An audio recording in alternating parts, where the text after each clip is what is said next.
To master the art of never getting angry or bothered with anyone, you must first understand that most of the pain and irritation you feel in life doesn't actually come from what others do to you. It comes from the meaning you attach to their actions. This is a foundation of Stoic thinking. The Stoics taught that external events are not what disturb us. It's our interpretation of them. So, when someone insults you, betrays you, or tries to provoke you, it is not the act itself that wounds you, but your decision to let it pierce your mind. Imagine you are walking through a market, and a stranger shouts an insult at you in a language you don't understand. Would you feel hurt? Probably not, because their words carry no meaning for you. Now think about it. Most insults, even in your own language, are the same. They have no inherent power, except the one you choose to give them. This is why Marcus Aurelius said, "If you are distressed by anything external, the pain is not due to the thing itself, but to your estimate of it." The first key to not getting angry is to master your perspective. People act from their own understanding, their own limitations, and their own emotional baggage. When someone behaves rudely or unfairly, it's rarely about you, it's about them. A Stoic learns to see such behavior as a reflection of the other person's inner state, not as a personal attack. Just as you wouldn't be offended by a storm for raining, you should not be offended by a person for acting according to their nature. Another step is to lower your expectations of others. This may sound harsh, but it's actually freeing. Epictetus advised that when you accept that people will act in ways that are flawed, selfish, or foolish, you stop being surprised when it happens. You prepare your mind in advance, like a soldier going into battle with armor. When the insult comes, it bounces off. When the betrayal occurs, it does not shatter you. You also have to practice the art of pausing. Anger is impulsive. It feeds on speed. The faster you react, the more it controls you. But if you can pause for even a few seconds before speaking or acting, you give yourself space to respond with reason instead of rage. In that pause, you ask yourself, will this matter in a day, in a week, in a year? Most of the time, the answer is no. You begin to see how small and temporary these annoyances truly are. The Stoics also taught the importance of detachment from ego. Anger thrives when you feel your pride has been wounded, when your image has been challenged, or when someone fails to acknowledge your worth. But if you are secure within yourself, no one can truly touch you. The less you depend on others for validation, the less they can provoke you. You don't need to win arguments, prove yourself, or get revenge. You simply need to maintain your own peace. Forgiveness, too, is a powerful tool against anger. This doesn't mean approving of harmful behavior, but it means understanding the frailty of human nature. Everyone makes mistakes, including you. When you accept that people act out of ignorance, fear, or weakness, you can let go of resentment more easily. Hatred keeps you chained to the very person you want to avoid. Forgiveness sets you free. Another principle is to focus on what you can control and release the rest. You cannot control someone's opinions, words, or actions, but you can control your own thoughts, responses, and energy. Anger often comes from wanting the world to behave in a way that pleases you, but the world will never fully obey your preferences. A Stoic shifts focus to self-mastery, which is the only true power a person has. It is also useful to remember your own mortality. This is not morbid, it's clarifying. If you knew you had only a few days to live, would you waste them arguing with a rude coworker, holding a grudge against a friend, or feeling bitter over a stranger's comment online? Life is too short for such smallness. Anger steals precious time from your limited days. Another lesson is to see challenges as training. When someone provokes you, they are giving you an opportunity to practice patience, composure, and inner strength.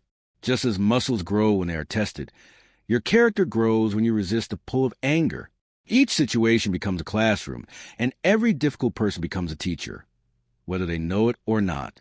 Gratitude is another antidote. You cannot be deeply grateful and deeply angry at the same time. When your mind is focused on what is good, anger loses its grip. In moments of irritation, shift your attention to something you appreciate. Your health, your freedom, your family, the roof over your head. Gratitude lifts you above petty grievances. Self-reflection is equally important. The Stoics advise looking inward before blaming outward. Ask yourself, why does this bother me so much? Is it really the person's action, or is it touching a wound in my own ego? Often, Anger is a mirror revealing something within us that needs healing. You must also choose your company wisely. If you surround yourself with people who are constantly negative, dramatic, or combative, you will be pulled into their storms. But if you choose companions who are calm, respectful, and uplifting, your own mind will naturally become more peaceful. Another lesson is to live with purpose. People who have a clear sense of mission are not easily distracted by small irritations. When your life is guided by higher principles, petty conflicts fade into the background. Your energy is too valuable to waste on meaningless disputes. Lastly, practice daily stillness. Whether it's through meditation, prayer, journaling, or simply sitting quietly, give your mind a chance to settle each day. This builds an inner reservoir of calm that you can draw from when life tests you. The more stillness you cultivate, the harder it becomes for anyone to shake you. When you combine these principles: perspective, lowered expectations, patience, ego detachment, forgiveness, focus on control, mortality awareness, gratitude, self-reflection, wise company, purpose, and stillness, you become almost untouchable. People will still try to provoke you, but their efforts will feel like throwing pebbles at a mountain. The mountain does not move, and neither will you. You will discover that true strength is not in overpowering others, but in mastering yourself. When you begin living this way, you'll notice something remarkable. Your life will feel lighter. Things that once consumed your thoughts for days will now roll off your back in minutes, sometimes even seconds. You will start to wonder why you ever let yourself get worked up over such small things. It's not that the world has changed, but that you have changed your relationship to it. The Stoics understood that emotions are like wild horses. Left untrained, they can drag you anywhere, throwing you into chaos and exhaustion.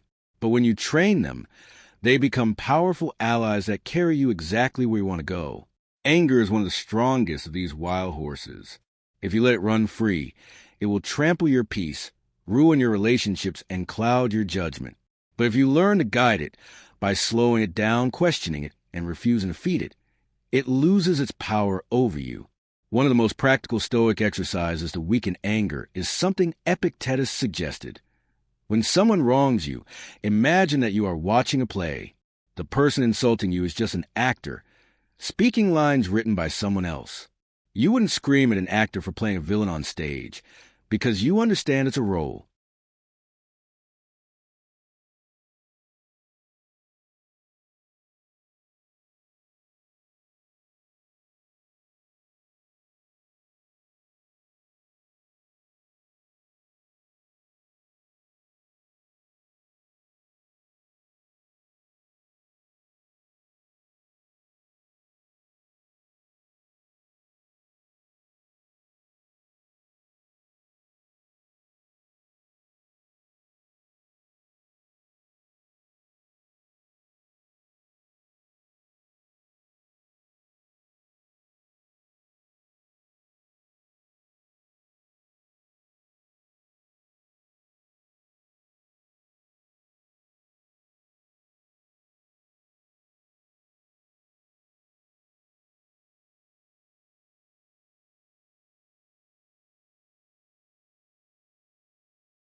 In life, people often act out roles assigned to them by their upbringing, beliefs, or current emotional state. When you see them as actors, you can observe their performance without being dragged into it emotionally. Another insight from the Stoics is that the person who makes you angry controls you in that moment. They have, in effect, reached inside your mind and pressed your buttons. If you value freedom, you cannot let others control your emotional state. Freedom isn't just about political rights or financial independence. It's about sovereignty over your own thoughts. Every time you choose not to get angry, you reclaim that sovereignty. Anger is also a thief of focus. It narrows your vision so much that you miss opportunities and beauty around you. Imagine walking through a garden while thinking about an argument you had earlier. You pass by flowers, sunlight, and birdsong, but you see none of it. Your mind is locked in the past, replaying the offense. A Stoic understands that to live well, you must live fully in the present moment. The past cannot be changed, and the future cannot be fully controlled.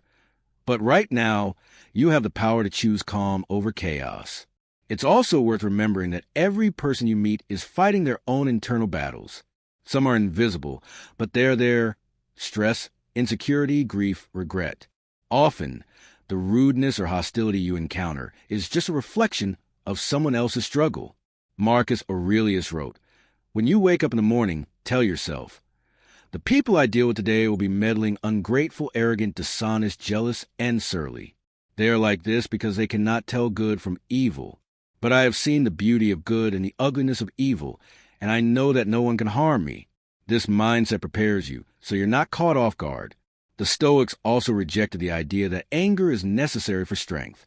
Many people mistakenly believe that being angry is a sign of power, that it shows you won't tolerate disrespect.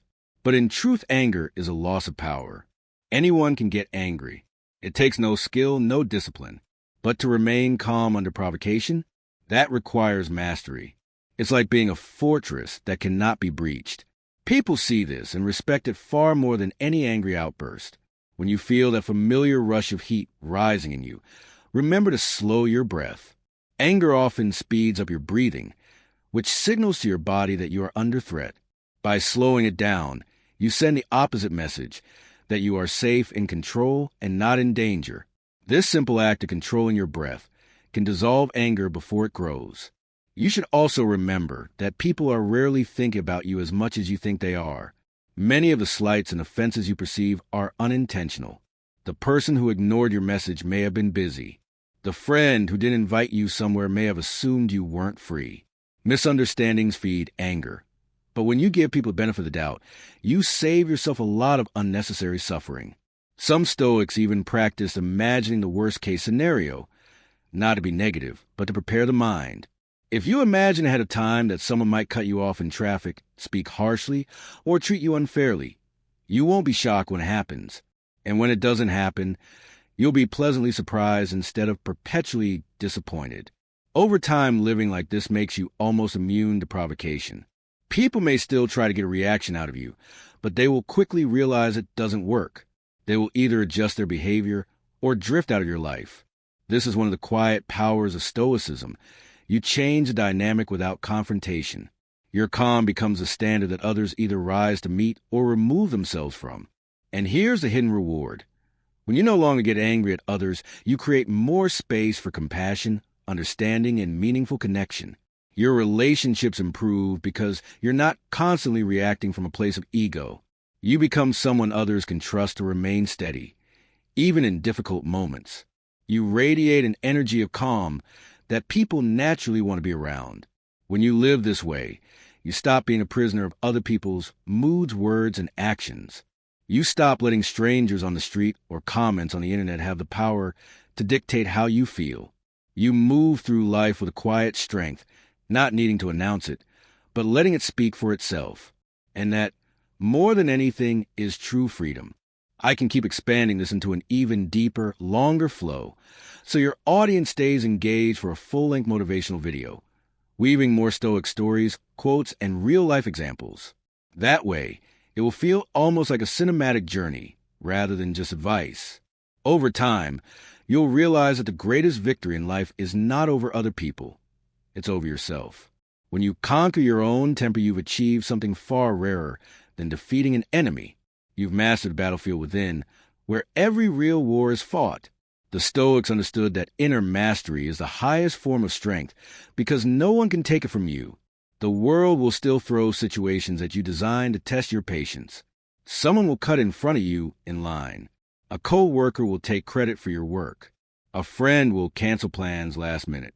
These moments are like little sparks, waiting to ignite into flames. But when you train your mind, those sparks land on stone, not dry grass. They fizzle out before they can set anything ablaze. This is why the daily practice of Stoic principles is so important. It prepares you for life's small and big tests before they happen. One useful technique the Stoics often used was reframing. Let's say someone criticizes you unfairly. Instead of seeing it as an attack, reframe it as a chance to check if there's any truth in it. If there is, you've just been given free feedback to improve. If there isn't, you can discard it without anger, knowing it doesn't define you.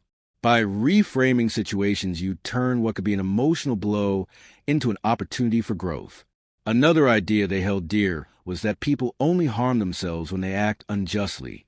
Marcus Aurelius wrote that when someone does wrong, the harm is not in what they do to you, but in what they do to their own character. When you truly understand this, you stop feeling personally attacked. You see their wrong actions as wounds they inflict upon themselves. You might even feel pity instead of anger. It also helps to keep a sense of humor about human behavior. People can be ridiculous, yourself included. Instead of taking every annoyance seriously, sometimes it's wiser to smile at the absurdity of it all. Laughter is a shield. When you can laugh at what once enraged you, you've taken away the ability to hurt you. Some Stoics went as far as to practice negative visualization. This means imagining how life could be worse. Not to depress yourself, but to make you more grateful for what you have. When you picture losing your health, your freedom, or your loved ones, you suddenly realize how small most irritations are in comparison. That driver who cut you off? They're not worth a moment of your joy when you think about the deeper blessings you still have. And then there's the discipline of silence. The Stoics were great believers in speaking less, especially when emotions are high. Words spoken in anger can rarely be taken back. By saying nothing in the heat of the moment, you protect your dignity and prevent making things worse.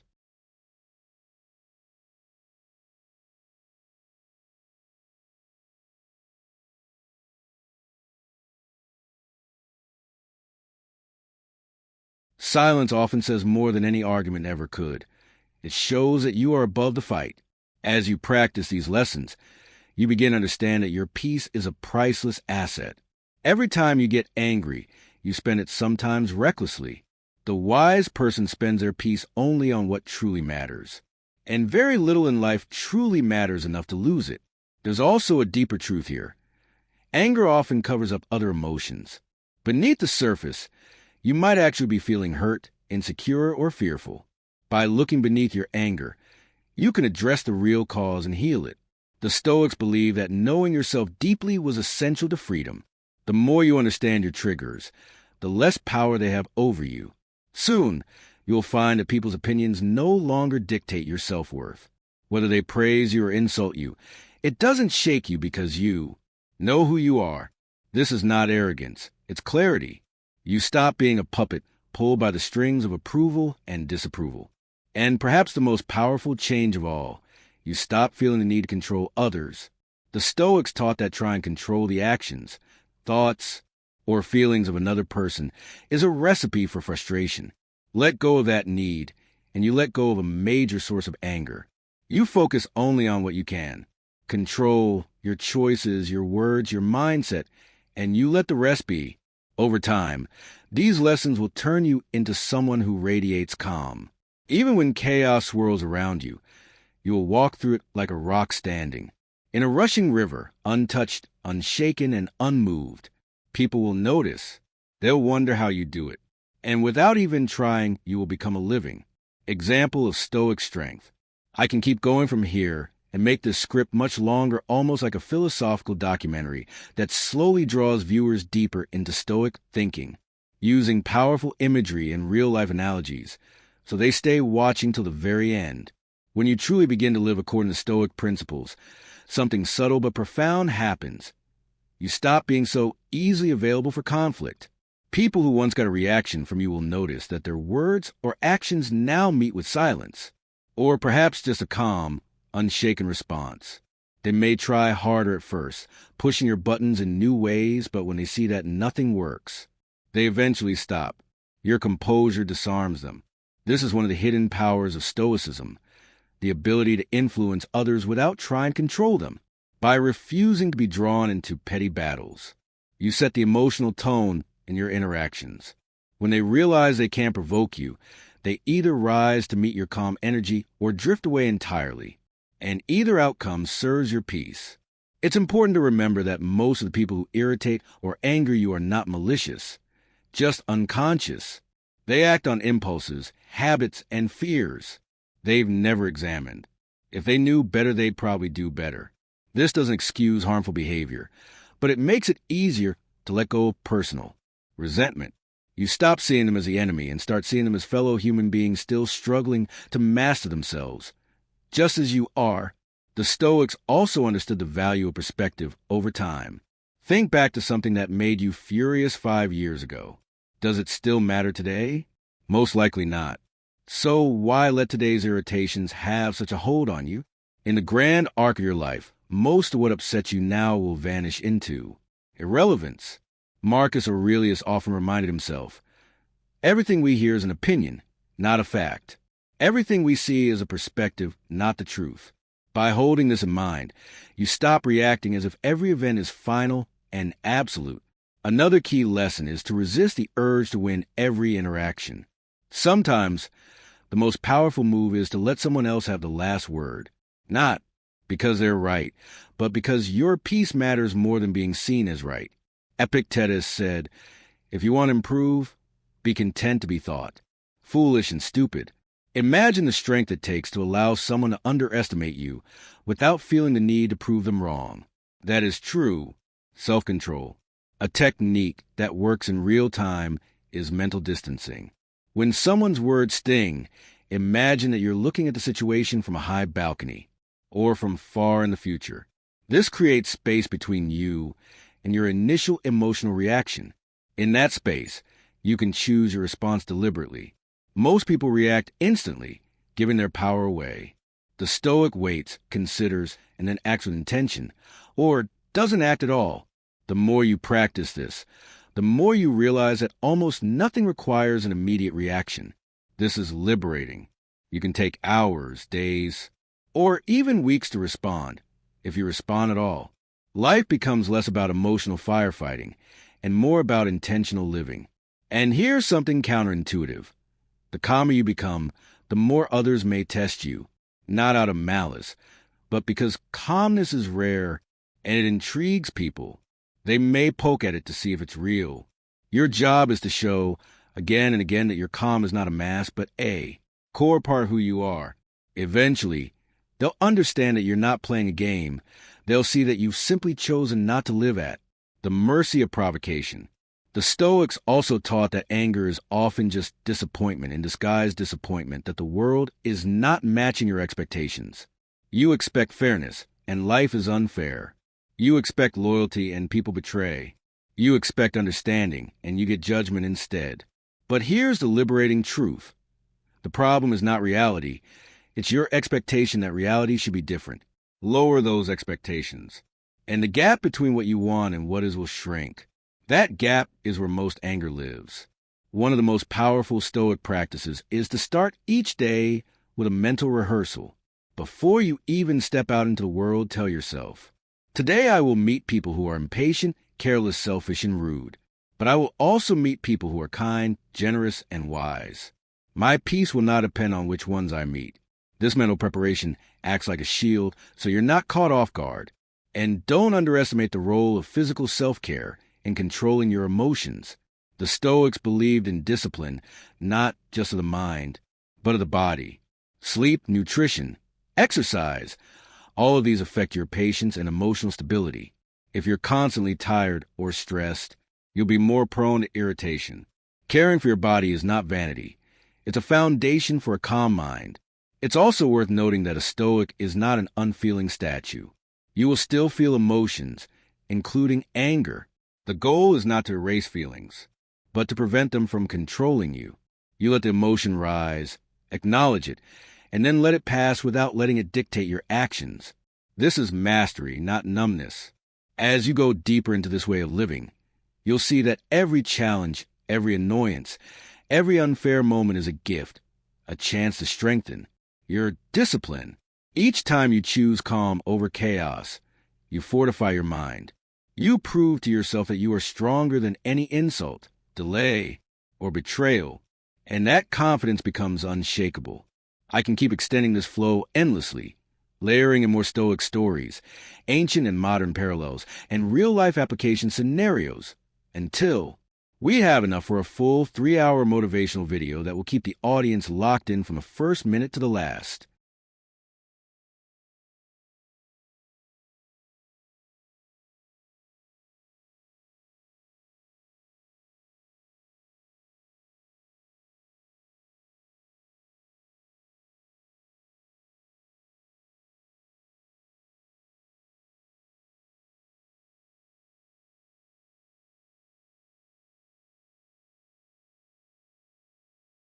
If you want to just keep going without pause, so this turns into a massive continuous script with no clear ending until we fill the full length.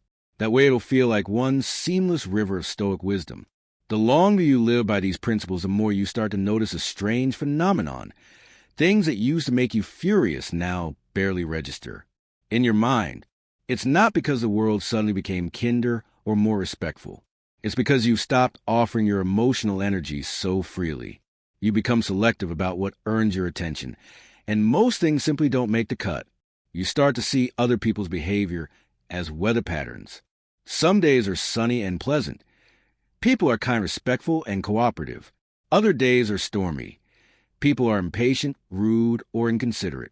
But just as you don't get angry at the rain for falling, you stop getting angry at people for acting according to their current state. You dress appropriately for the weather, and you prepare your mind for the moods of the world. The Stoics were masters of this mental preparation. They knew that disappointment and anger often come from being surprised. That's why Marcus Aurelius would remind himself each morning that the people he'd meet might be ungrateful, arrogant, or deceptive. This wasn't pessimism, it was armor. When those behaviors appeared, he wasn't shocked. He had already factored them into the day. And when people behaved better than expected, he experienced gratitude instead of entitlement. Another lesson they live by is that your reaction says more about you than the event itself. When someone offends you and you explode in anger, the offense is quickly forgotten, but your reaction lingers in memory. People begin to see you as volatile, easily provoked, and lacking self-control. But when you respond with composure, you communicate strength without even trying. You show that you are not ruled by the moment. You are ruled by principle. A good question to ask yourself in heated moments is, will this matter when I'm on my deathbed? Almost always the answer is no. Life is too short to spend it entangled in petty disputes. Every minute you waste on anger is a minute stolen from joy, love, and purpose. The Stoics constantly reminded themselves of mortality, not to depress themselves, but to sharpen their focus on what truly matters. And what truly matters? Your integrity, your inner peace, your contribution to the world, and the relationships you choose to nurture. None of these are improved by holding grudges or exploding in rage. In fact, anger tends to damage all of them. Another powerful practice is the discipline of delay. Anger thrives on immediacy. It wants you to react right now, to speak, without thinking, to act, without restraint. But when you delay your response, even for a few moments, the intensity often fades. Those few moments can be the difference between making a situation worse and turning it into something better. The delay is not weakness, it's strategy. You'll also notice that people who are constantly angry or easily offended often suffer the most themselves.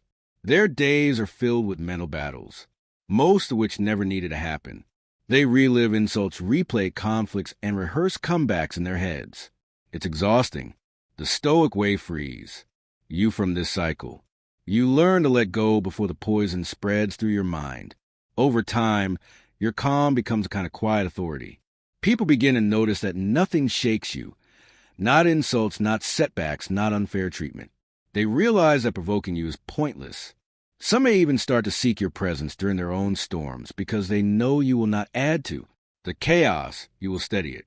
But this is not something that happens overnight. Stoic calm is built like a fortress, brick by brick, moment by moment. Every time you resist the pull of anger, you lay another stone in its walls. And eventually your fortress becomes unbreachable. One of the most freeing realizations you'll have is that you do not need to attend every conflict you're invited to. When someone tries to bait you into an argument, you can simply choose not to show up. You can nod, smile, and move on without giving the satisfaction of your outrage. This isn't avoidance, it's mastery. The beauty of Stoicism is that it doesn't require you to retreat from the world. You don't have to isolate yourself or avoid people. You live in the same noisy, unpredictable, sometimes hostile world as everyone else, but you carry your peace with you. That peace is not dependent on other people's moods, words, or behavior. It's yours, and only you decide when to spend it. When you reach this point, you no longer see difficult people as obstacles. You see them as training partners. Each one gives you a chance to practice patience, understanding, and self-control. You stop thinking, why is this happening to me? And start thinking, this is exactly the challenge I need to strengthen my mind. And here's the thing. Once you start living this way, you gain a kind of mental wealth that no one can steal. You become immune to manipulation because no one can provoke you into acting against your own best interest. You stop being the puppet pulled by the strings of emotion. You hold the strings yourself. Once you begin to live in this constant state of calm, you start to notice how much more clearly you see situations. When anger no longer clouds your mind, you can look at a problem from multiple angles, weigh the facts, and make decisions that serve you in the long run, not just ones that satisfy your ego in the heat of the moment. This is why the Stoics believe that anger is not just a moral weakness. It's an intellectual one. It blinds you to the truth, distorts your perception, and pushes you toward choices you might regret.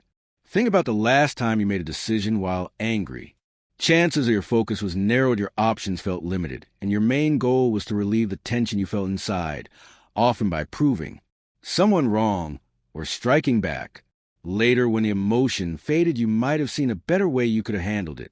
The Stoic train to catch themselves in that gap before action, so they can choose the wiser road without having to learn the hard way. One of the greatest gifts you can give yourself is to stop taking things so personally. The cashier who seems short with you might just be having a bad day.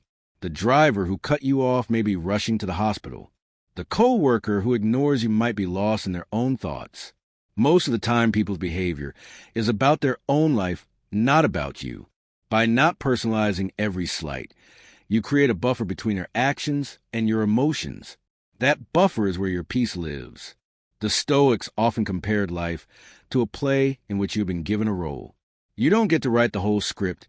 You can't control what the other actors say or do, but you can control how you play your part. If another actor shouts at you, insults you, or acts foolishly, you can respond in character, with dignity, patience, and restraint. The audience, whether they realize it or not, will notice who kept their composure when the scene turned chaotic. Another practical exercise is to imagine that you are an observer rather than a participant. When you're in the middle of a heated moment, picture yourself stepping outside your own body and watching from above.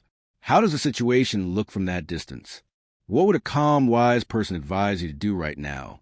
This mental distancing allows you to make choices from a place of clarity rather than impulse.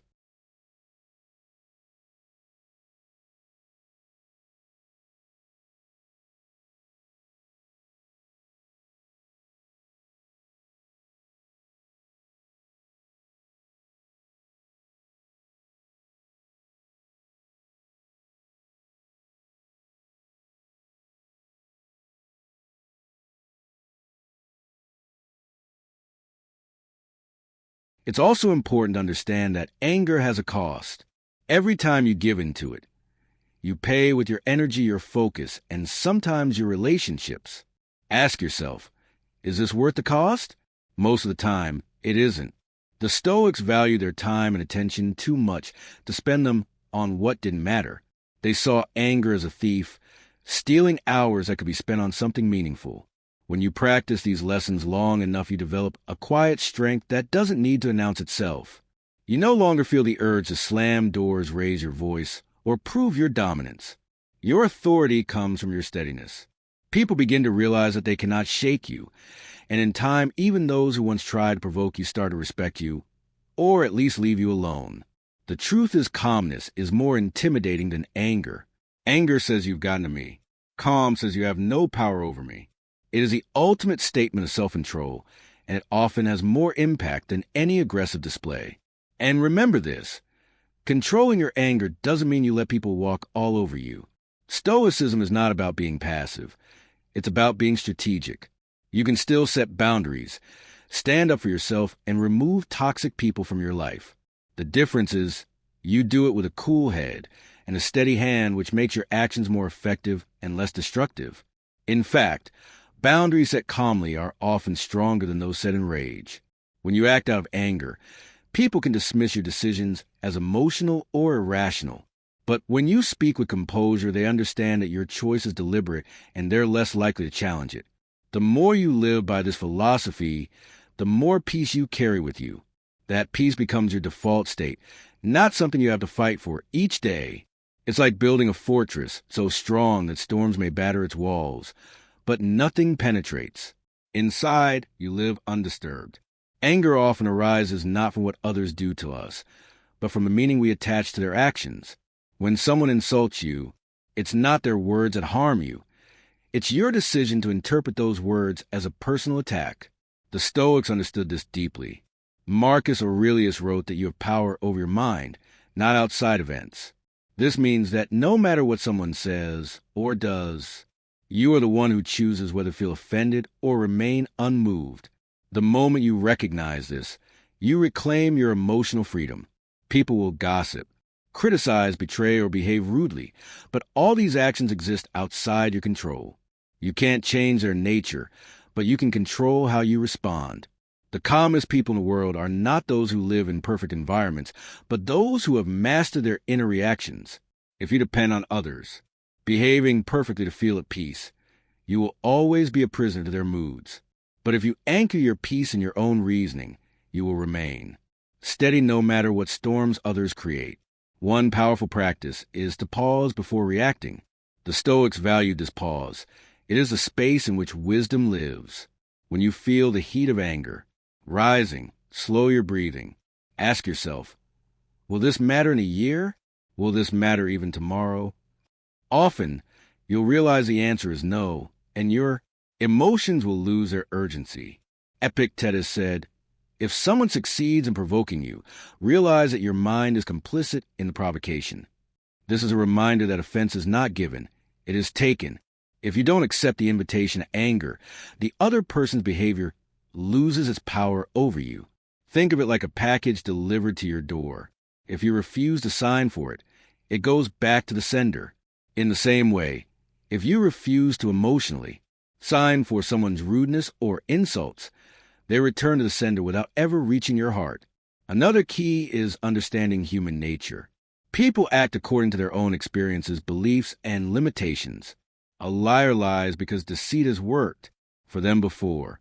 A selfish person is selfish because they value their own needs above others. A cruel person is cruel because of their own inner wounds. Or ignorance. When you see this, you stop taking their behavior personally. It's simply their nature expressing itself, not a target attempt to destroy. Marcus Aurelius advised imagining the worst behaviors people can have: dishonesty, arrogance, selfishness, so that when you encounter them, you're not shocked. This isn't cynicism. It's preparation. You expect imperfection, so you're not shaken when you see it, just as you don't get angry at a child. For not knowing calculus, you don't get angry at someone who lacks emotional maturity. Detachment is another pillar of Stoic peace. This doesn't mean you stop caring about people. It means you stop tying your emotional stability to their behavior.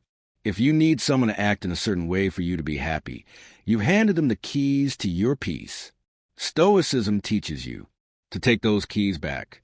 You can care for someone, guide them, or set boundaries, but your internal state remains yours. Imagine your mind as a fortress Walls built of reason, perspective, and self-control. Let people knock on those walls with their anger, disrespect, or drama.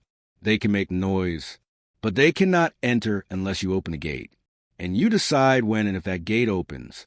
Practicing gratitude also shields you from anger. When you focus on what you already have and the blessings in your life, the small irritations lose their weight. A late response, a rude comment, or a misunderstanding becomes insignificant compared to the larger picture. Gratitude keeps you anchored in abundance rather than lack. Anger feeds on scarcity, the feeling that something has been taken from you. But when you live with a mindset that you already have enough, there's little left to steal from you emotionally.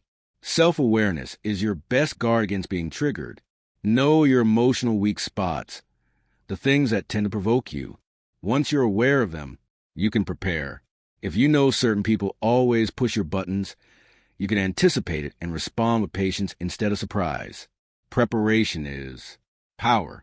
The Stoics rehearsed adversity in their minds so that when real challenges came, they felt familiar.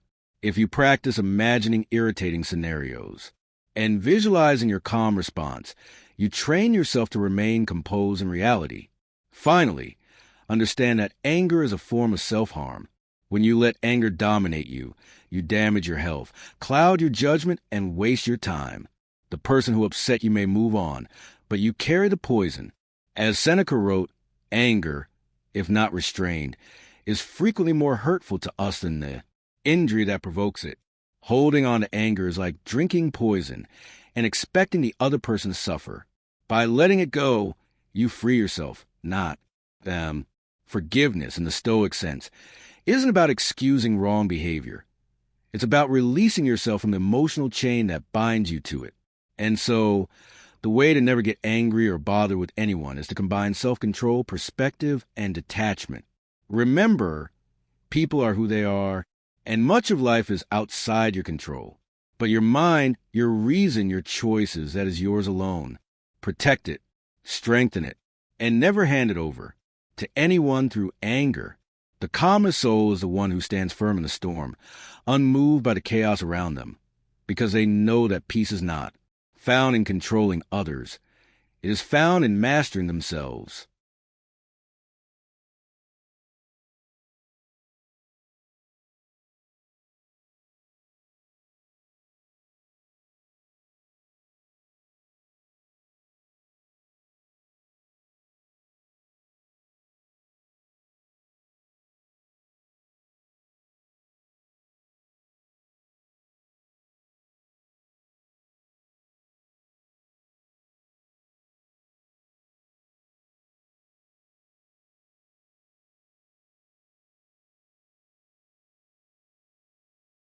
When you find yourself on the edge of anger, remember that every second spent in rage is a second you willingly give away to the person who provoked you. Stoicism teaches that no one can make you angry without your permission, because anger is not in the event. It's in your interpretation of the event. A person's words, actions, or mistakes are merely external stimuli. They hold no power over you unless you hand over your emotional control like a set of keys. This is why the Stoics place such importance on inner sovereignty, the idea that your mind is your fortress and only you decide who enters. When someone says something offensive, the common reaction is to fire back immediately, to prove them wrong, or defend your pride. But Marcus Aurelius advised you always own the option of having no opinion.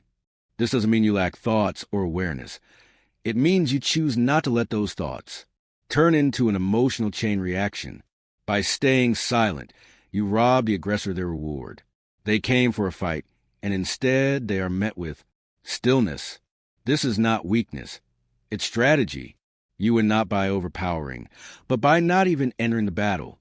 If you practice this repeatedly, you'll notice a shift. You no longer carry other people's moods as your burden. A person can insult you, and instead of feeling offended, you observe the situation like a passing cloud. You see their behavior for what it really is, a reflection of their inner turmoil, their frustrations, their insecurities. None of that belongs to you. It's like watching someone throw dust into the wind. It doesn't land on you unless You walk straight into it. Seneca wrote that anger is a form of temporary madness. It blinds judgment and destroys peace of mind. It convinces you that revenge will satisfy you, when in reality, it poisons you twice, once when you feel it and again when you act on it. The Stoic way is to step back and delay reaction. Count the moments before you speak. Ask yourself, will this matter in an hour, in a day, in a year? If the answer is no, you just save yourself from unnecessary suffering. It also helps to view people like actors on a stage. Every person plays a role they've been shaped into by their upbringing, beliefs, and experiences. You can't control the script they've been handed, but you can control how you respond to their performance. If someone plays the role of a villain, don't step into their story as the rival. Sometimes the greatest power is to refuse to play the game. Even in close relationships, when emotions run deep, this mindset can shield you. Instead of taking things personally, you approach them with curiosity. Why might they feel this way? What pain or fear is driving their words? By doing this, you replace irritation with understanding. Not because you excuse bad behavior, but because you refuse to let it dictate your inner state. Understanding is armor. And remember, your peace is not up for negotiation. It's not something to be traded for someone's approval, nor should it be shattered because someone else lost control of theirs. The more you train your mind to observe without immediate judgment, the more you'll find that anger becomes a rare visitor, one that knocks on the door but is never invited in. This is how you move through life untouched by the storms of others, not because the storms stop coming, but because you have learned to be the mountain. They can't move. When you understand that anger is simply your mind's reaction to an unmet expectation, you gain the power to dissolve it before it even begins.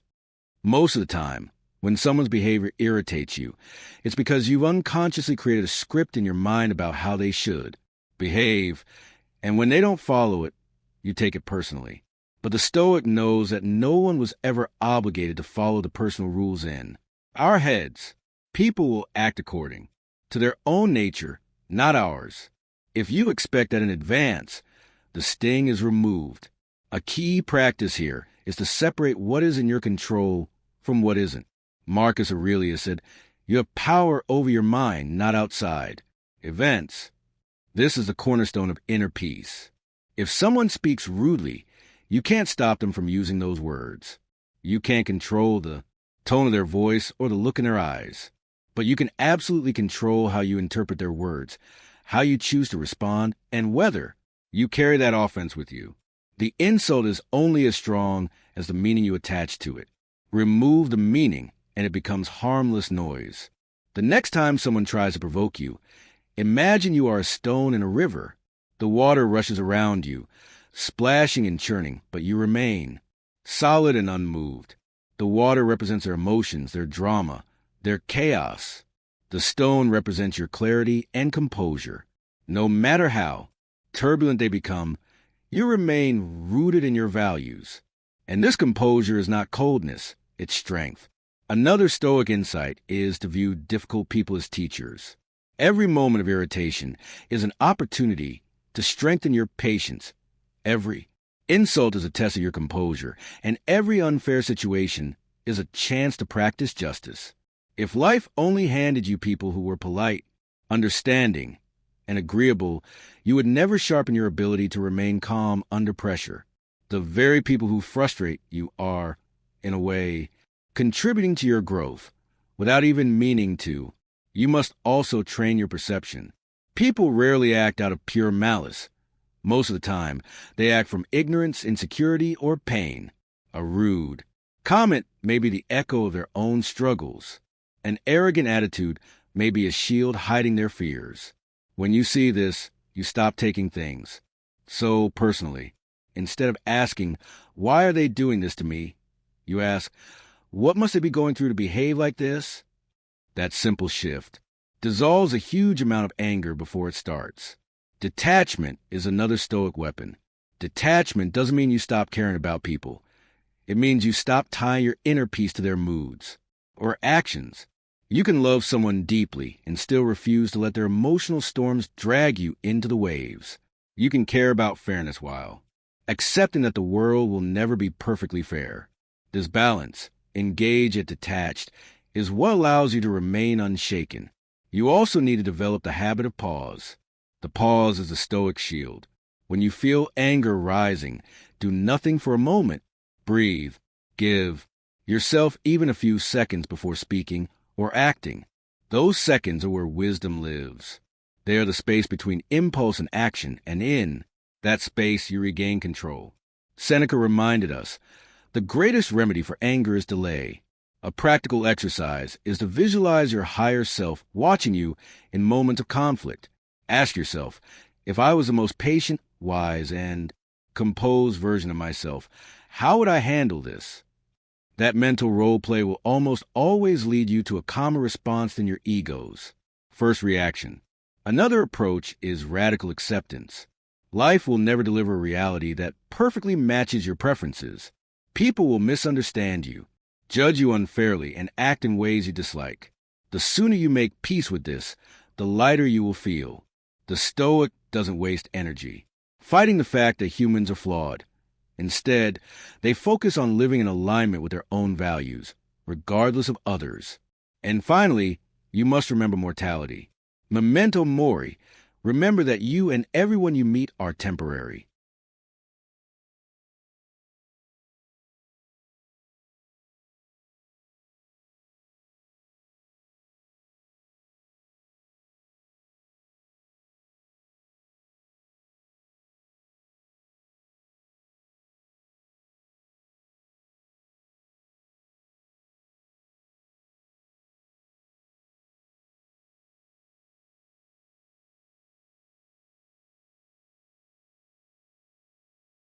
In the grand scale of time, every irritation you've ever felt will vanish into nothing.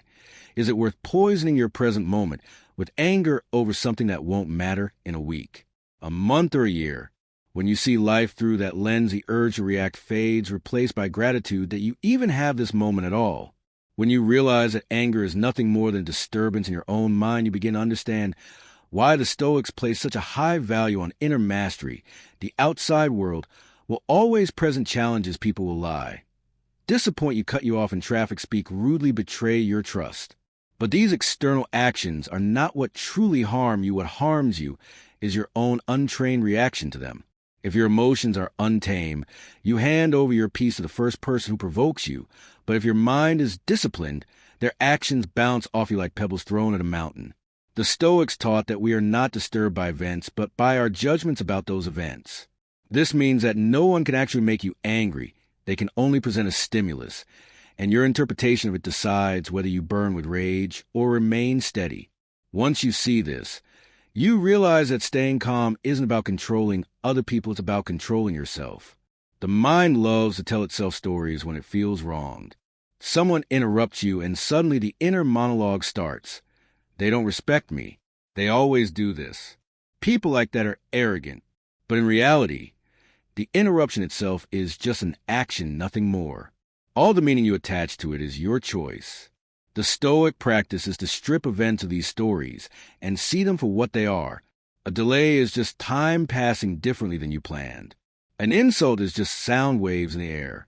Betrayal is simply someone making a decision you didn't expect. By seeing things in their simplest form, the fire of anger finds no fuel. Another secret to never being bothered by others is to remember the power of perspective. Ask yourself, will this matter in a day, a week, a year? Most of the time, the answer is no. And if it won't matter, then why give it the power to matter now? Marcus Aurelius would often remind himself that the people he found difficult were mortal, just like him. They would grow old, they would die, and soon both their faults and his irritation would be gone. When you place today's annoyance against the backdrop of eternity, it becomes almost comical how small it really is. The Stoics also believed in premeditatio malorum, the premeditation of evils. This means mentally preparing yourself each morning for the fact that you will meet people who are selfish, arrogant, deceitful, ungrateful. If you expect this, you won't be shocked when it happens. In fact, you may even be amused at how accurately your morning prediction came true.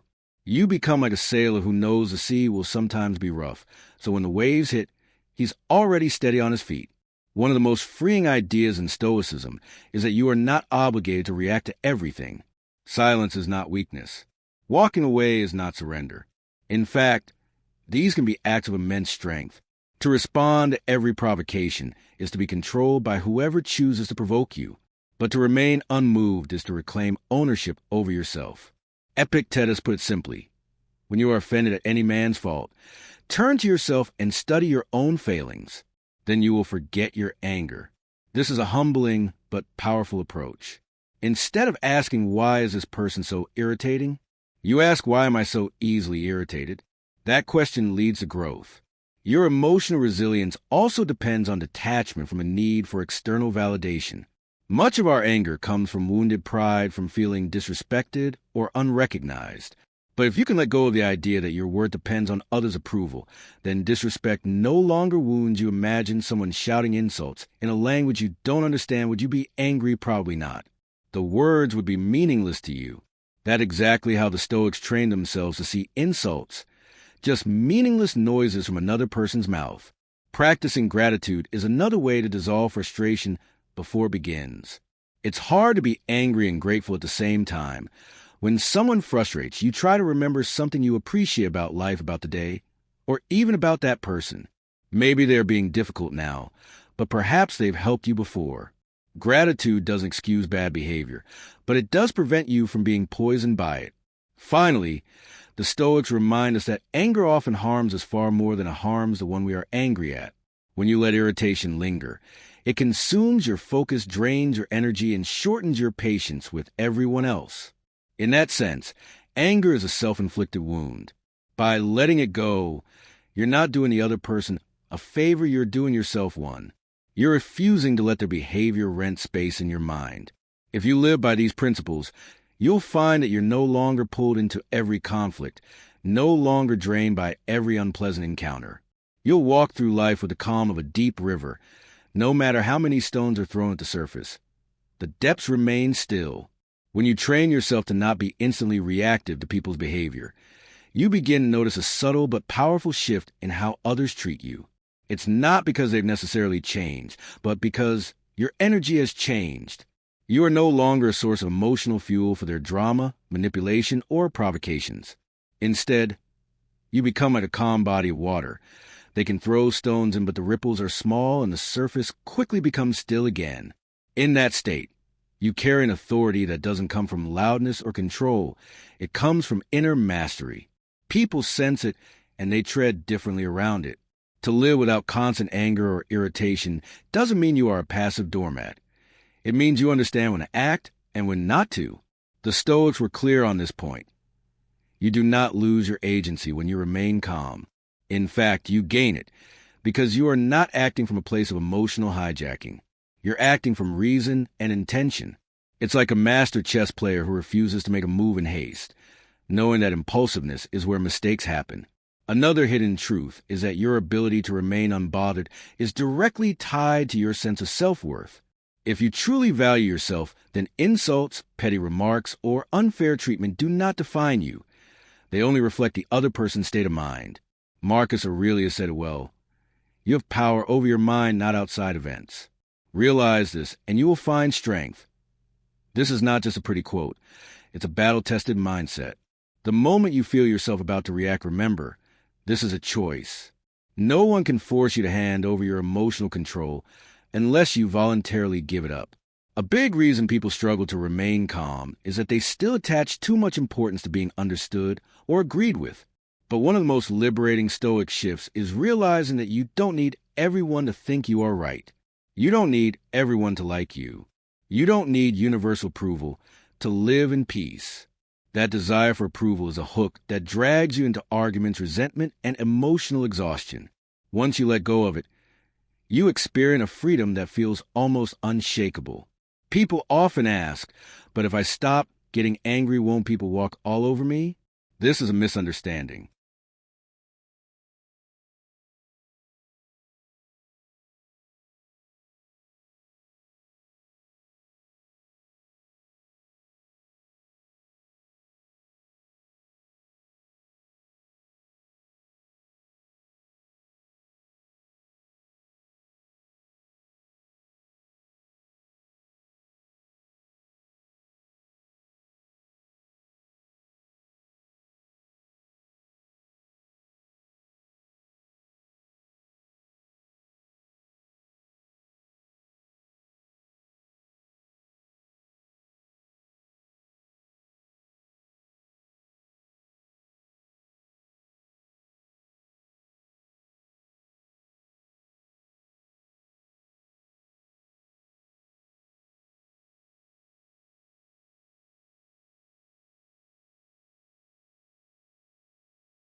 Anger is not the same as strength.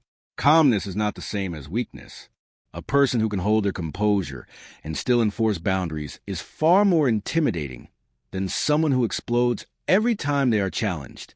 Anger burns fast and dies quickly. It rarely builds lasting respect. Steadiness, however, communicates that you are in control, and control is power. Think of it this way. Anger is loud, but respect is silent.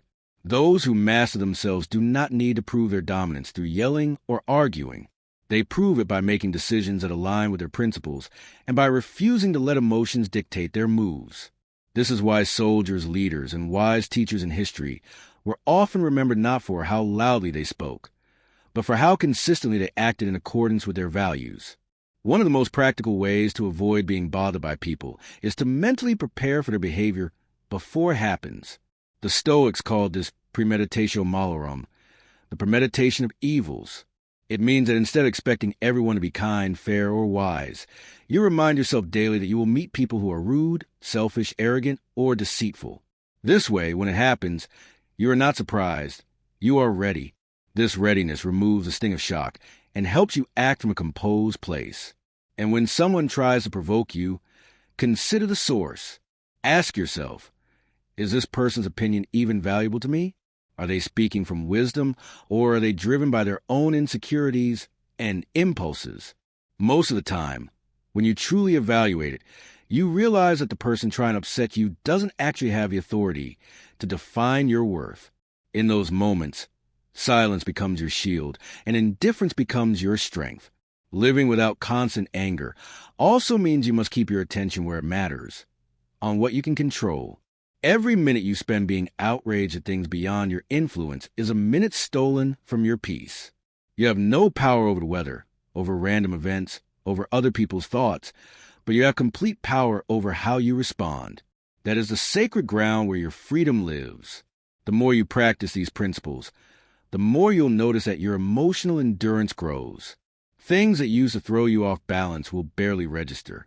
People who once drained your energy will fade into the background. And slowly, you become untouchable, not because life stopped being challenging, but because you stopped giving every challenge the power to shake you.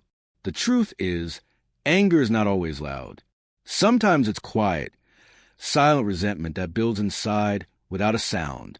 It can be just as destructive as explosive rage because it eats at you slowly, like rust on metal. The Stoics understood that resentment was simply anger with better table manners. It hides itself, but it still controls you. And so they taught that the only way to truly free yourself is not to hide your anger, but to transform it. Marcus Aurelius wrote that when someone wrongs you, they are not acting with full knowledge. If they understood the harm they cause to themselves as much as to you, they wouldn't choose it. And this thought alone is enough to replace anger with compassion, not in a sentimental way, but in a logical way. A wise person cannot be angry at the blind for bumping into them, nor at a child for speaking nonsense. Why then be angry at those who stumble morally or socially, when they are still blind in certain parts of their mind? But this does not mean you excuse all behavior. Stoicism never said, let everyone walk over you. It said, do not let them walk inside you. You can correct a wrong, set a boundary, or walk away, without carrying a storm inside your chest. To the Stoic, the most powerful victory over another is a victory over yourself. Because while the world outside can be chaotic, the world inside can remain steady as a calm lake. Imagine you are in a room and someone shouts insults at you. Most people's instinct is to respond with equal fire, to defend themselves, to strike back. But the Stoic asks, what is the actual goal here? To prove to this person that you are strong, that you will not tolerate disrespect? Or is it simply to avoid being disturbed? If your goal is peace, why would you choose war? Seneca once told a story about a man who was insulted in the streets of Rome. Instead of responding, the man smiled and said, it's a good thing you don't know all the other bad things about me, or you would have said much more. This is not weakness, it's mastery, because that man walked away untouchable. The insult entered his ears but never reached his heart. The mind, if left unmanaged, will try to play defense against every comment, every action, every perceived slight. But if you train it, the mind will stop taking the bait. Think about it. When a child throws a tantrum in public, do you wrestle them to the ground and argue about who's right? No, you smile, step aside, and let the storm pass. The Stoics trained themselves to see every angry person as a child in that moment, not in age, but in self-control. Now, here's a deeper truth. A lot of our anger doesn't even come from what people say or do. It comes from what we think they meant. We invent intentions in our head. We build entire stories about why they acted that way, and then we punish ourselves with the feelings those stories create. But Epictetus warned that you should never attach certainty to your interpretations. When something happens, strip it to the bare fact. For example, he didn't return my call is a fact. He doesn't respect me is a story. One can ruin your peace, the other cannot. And so, to live without anger is to live without unnecessary stories. It is to deal only with what is, not with the theater your mind tries to stage. This is why Marcus Aurelius began his days reminding himself that he would meet people who are rude, selfish, jealous, or dishonest. He wasn't pessimistic. He was prepared. He knew that surprise is the first seed of anger. If you expect people to always behave perfectly, you will be shocked into rage when they do not. But if you expect human flaws, you will not be surprised. And without surprise, there is little room for fury. The more you practice this, the more unshakable you become. Someone cuts you off in traffic. You already knew this would happen someday. A friend cancels plans last minute. You had already accounted for the possibility. An online comment tries to humiliate you. You've seen this pattern before. It's not worth giving away your day to a stranger's bad hour. There's also something the Stoics taught that most people overlook. Sometimes, the fastest way to stop being angry at someone is to remember your own mistakes. When you recall the times you acted out of ignorance, fear, or weakness, you stop seeing others as villains and start seeing them as fellow travelers on a road to wisdom, some just walking slower than you. Still, there's a danger here. Too much tolerance without wisdom becomes passivity, and passivity can invite repeated harm. So, Stoicism is not about becoming a doormat. It is about becoming a door with a lock. You choose who enters. You choose when to close it. And you choose to do so without hate in your heart, because hate is still letting them live in your head. Now imagine if you lived every day with this discipline. People's bad moods, unfair words, and thoughtless actions would simply pass through your life like wind through an open field. They would no longer pile up in your mind, building resentment. And here's the secret. When you stop reacting with anger, two things happen. First, you keep your inner calm. Second, you gain a kind of quiet respect from others. Even those who dislike you will secretly wonder how you remain so composed when they would have exploded. And that is where the true power lies, not in shouting the loudest, but in smiling when the world expects you to shout. Anger often survives because we secretly believe it's useful. We tell ourselves that if we get angry, the other person will take us more seriously, or they will finally understand the weight of their wrongdoing. But in reality, anger almost always damages our credibility. A calm, steady voice carries far more weight than a loud, shaking one. A person who can speak without raising their tone is perceived as someone in control, someone whose words have substance, someone whose mind is not easily swayed. The Stoics knew that credibility is built in moments of tension, not when everything is peaceful. If you could be the one who remains steady while everyone else loses composure, you will gain silent respect that anger could never earn. Another reason to never get angry or bothered is because the world is already overflowing with emotional reactivity. People snap at customer service workers, curse at traffic, throw tantrums on social media. This is the norm. And when something is the norm, it loses all power. But composure, that's rare. It's memorable. People talk about the one who didn't explode, the one who took an insult with grace, the one who smiled when they could have shouted. You become an example of strength without trying to impress anyone. But how do you get to that point? You must start by recognizing that people rarely act out of pure malice. Most act out of ignorance, fear, or a distorted view of reality. A person who cuts you off in traffic may simply be distracted or in a rush for reasons you'll never know.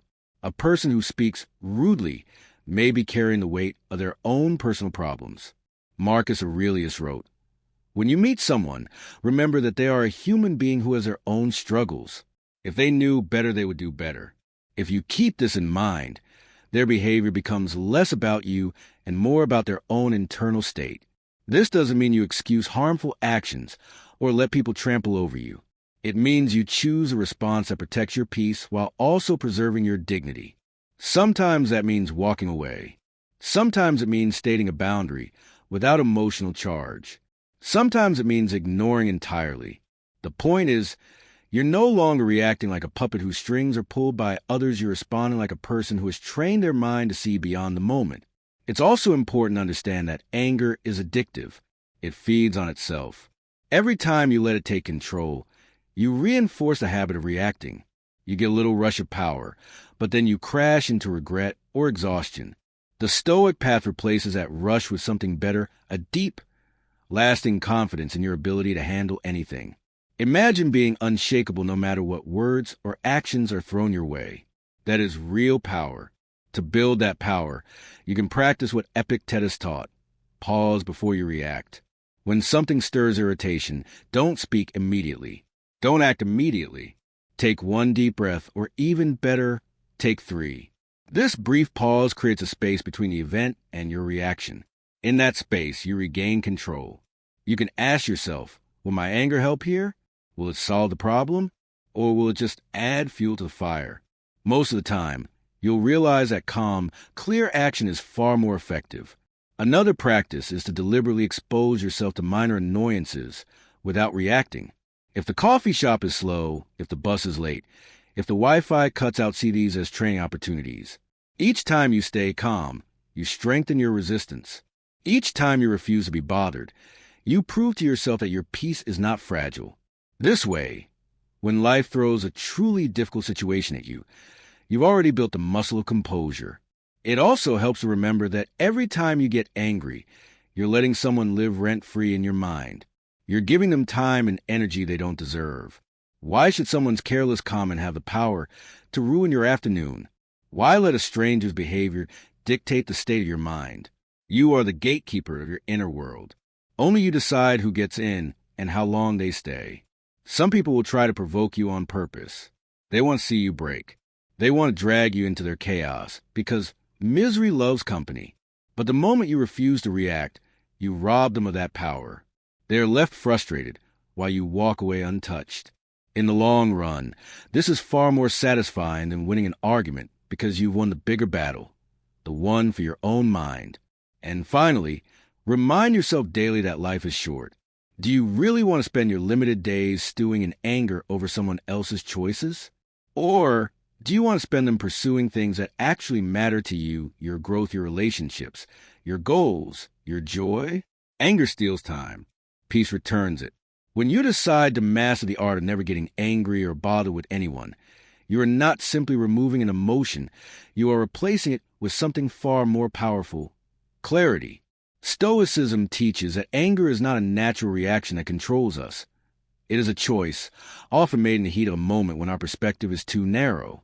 A person who does not understand the bigger picture will always be a victim of small irritations. But the one who sees life through a wider lens remains unshaken, because they know that human behavior has always been flawed, unpredictable, and imperfect. When you understand this truth, the actions of others lose their power over you. If someone insults you, Stoicism would tell you that the insult is not in the words, but in how you interpret them. The Stoic sees an insult like a gust of wind it passes through, perhaps a bit cold, but unable to harm unless you invite it inside. This is why Marcus Aurelius reminded himself daily that people will be ignorant, arrogant, jealous, selfish, and irrational. He was not saying this to grow bitter, but to stay prepared.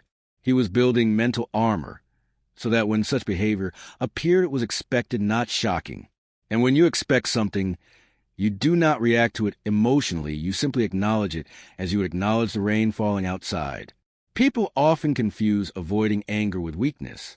In reality, it is one of the greatest signs of inner strength. Anyone can lash out, that takes no discipline. But to remain calm when every nerve in your body is tempted to respond, that is mastery. The Stoic trains for this daily, not just in big moments, but in the small annoyances of life. When a stranger cuts you off in traffic, that is your training ground. When a coworker speaks over you, that is your training ground. Every situation is a chance to practice choosing peace over poison. One of the keys is detachment, not in the cold, heartless sense, but in the wise understanding that not every problem needs your emotional investment. If someone is rude to you in the supermarket, why should you carry their behavior for the rest of your day? They drop the poison into the water. You decide whether to drink it. Stoics refuse to drink.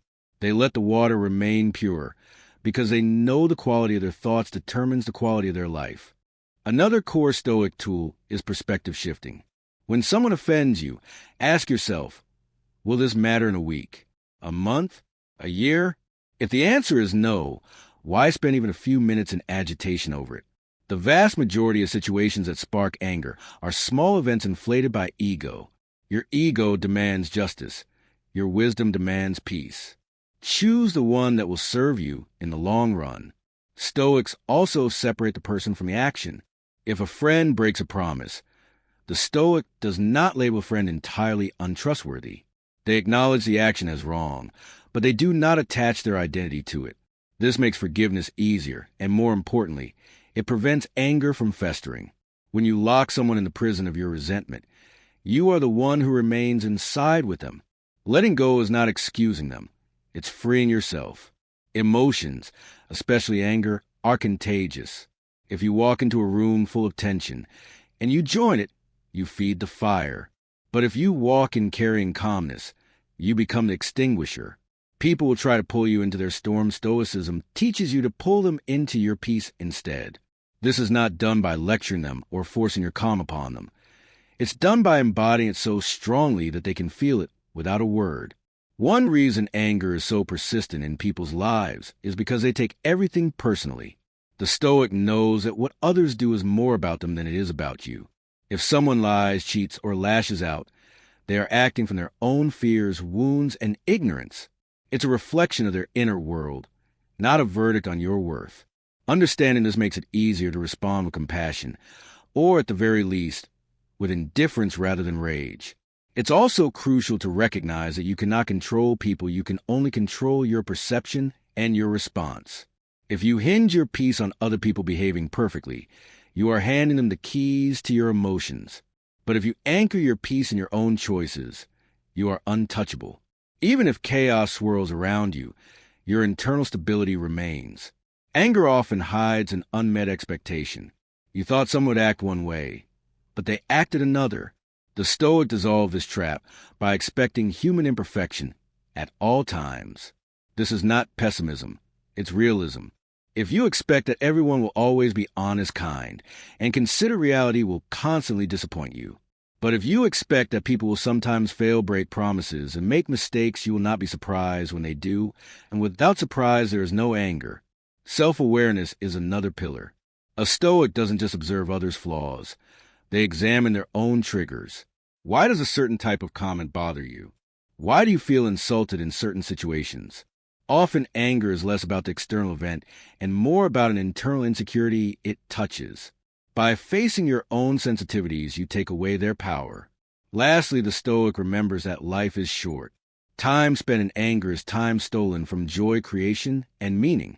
Death is not a threat to Stoic, it is a reminder. In the grand scheme, most offenses are too small to deserve the precious minutes of your life. So instead of giving those moments away to irritation, the Stoic spends them building, loving, learning, and living fully. Even when people insult you directly, the Stoic knows that the insult is simply sound waves hitting the air. It's a voice, not a verdict.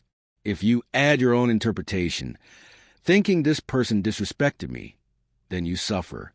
But if you strip away the interpretation and see it for what it is, just noise, then you stay free. Epictetus used to say, if someone handed your body to a stranger, you'd be angry, yet you hand your mind to every passerby who chooses to upset you. The Stoic never hands over their mind so easily. And when you meet people who seem to test your patience, remember, no one can truly make you angry without your permission. Anger is not in the other person's mouth. It's not in their actions. It's in your judgment about those actions. If you refuse to judge them as harmful to your worth, you remain unshaken. This isn't weakness. This is mastery. Marcus Aurelius wrote in his private meditations that people act out of ignorance of what is good and evil. They're not your enemies, They're like blind travelers bumping into others because they can't see the road. If you keep this in mind, you can meet their rudeness with calm understanding. You might still set boundaries, but you won't waste emotional energy on rage. One key to never getting angry is to practice emotional premeditation. In the morning, tell yourself, "Today, I will meet people who are arrogant, selfish, lazy, or ungrateful." By expecting imperfection, you won't be shocked when it arrives. It's the shock that often triggers anger. Thinking, how could they do this? But if you already knew people act according to their nature, you simply respond as a doctor does when meeting a patient. Focused, not furious. Stoics also train themselves to see the bigger picture in every conflict. Ask yourself, will this matter a year from now? Will it matter on my deathbed? Most things shrink to nothing under the weight of these questions. Even if someone wronged you yesterday, think of how many people you've forgotten from 5 years ago who once made you upset. The mind magnifies what it chooses to hold on to. Let go and it becomes small. Never forget that life is fleeting. Each moment you spend angry is a moment you never get back. Seneca wrote anger, an acid that can do more harm to the vessel in which it is stored than anything on which it is poured. When you realize you're the one carrying the burning coals, you drop them quickly. The Stoic also refuses to tie their peace to other people's behavior. If your happiness depends on others being perfect, you're guaranteed misery. But if your happiness depends on your own virtue, nothing external can take it away. The world will keep presenting rudeness, betrayal, and selfishness. But you get to decide whether you react as a mirror or as a mountain. The mirror reflects everything back instantly, thin-skinned and reactive. The mountain remains, still letting storms pass over it. And when people cross the line, the Stoic response is not explosive anger, but steady action. If someone cheats you, you take steps to protect yourself. If someone insults you, you either ignore it or answer calmly. Anger is replaced with strategy. You stop asking, "How dare they?" and start asking, "What's the wisest move now?" Another way to avoid anger is to remember your own flaws.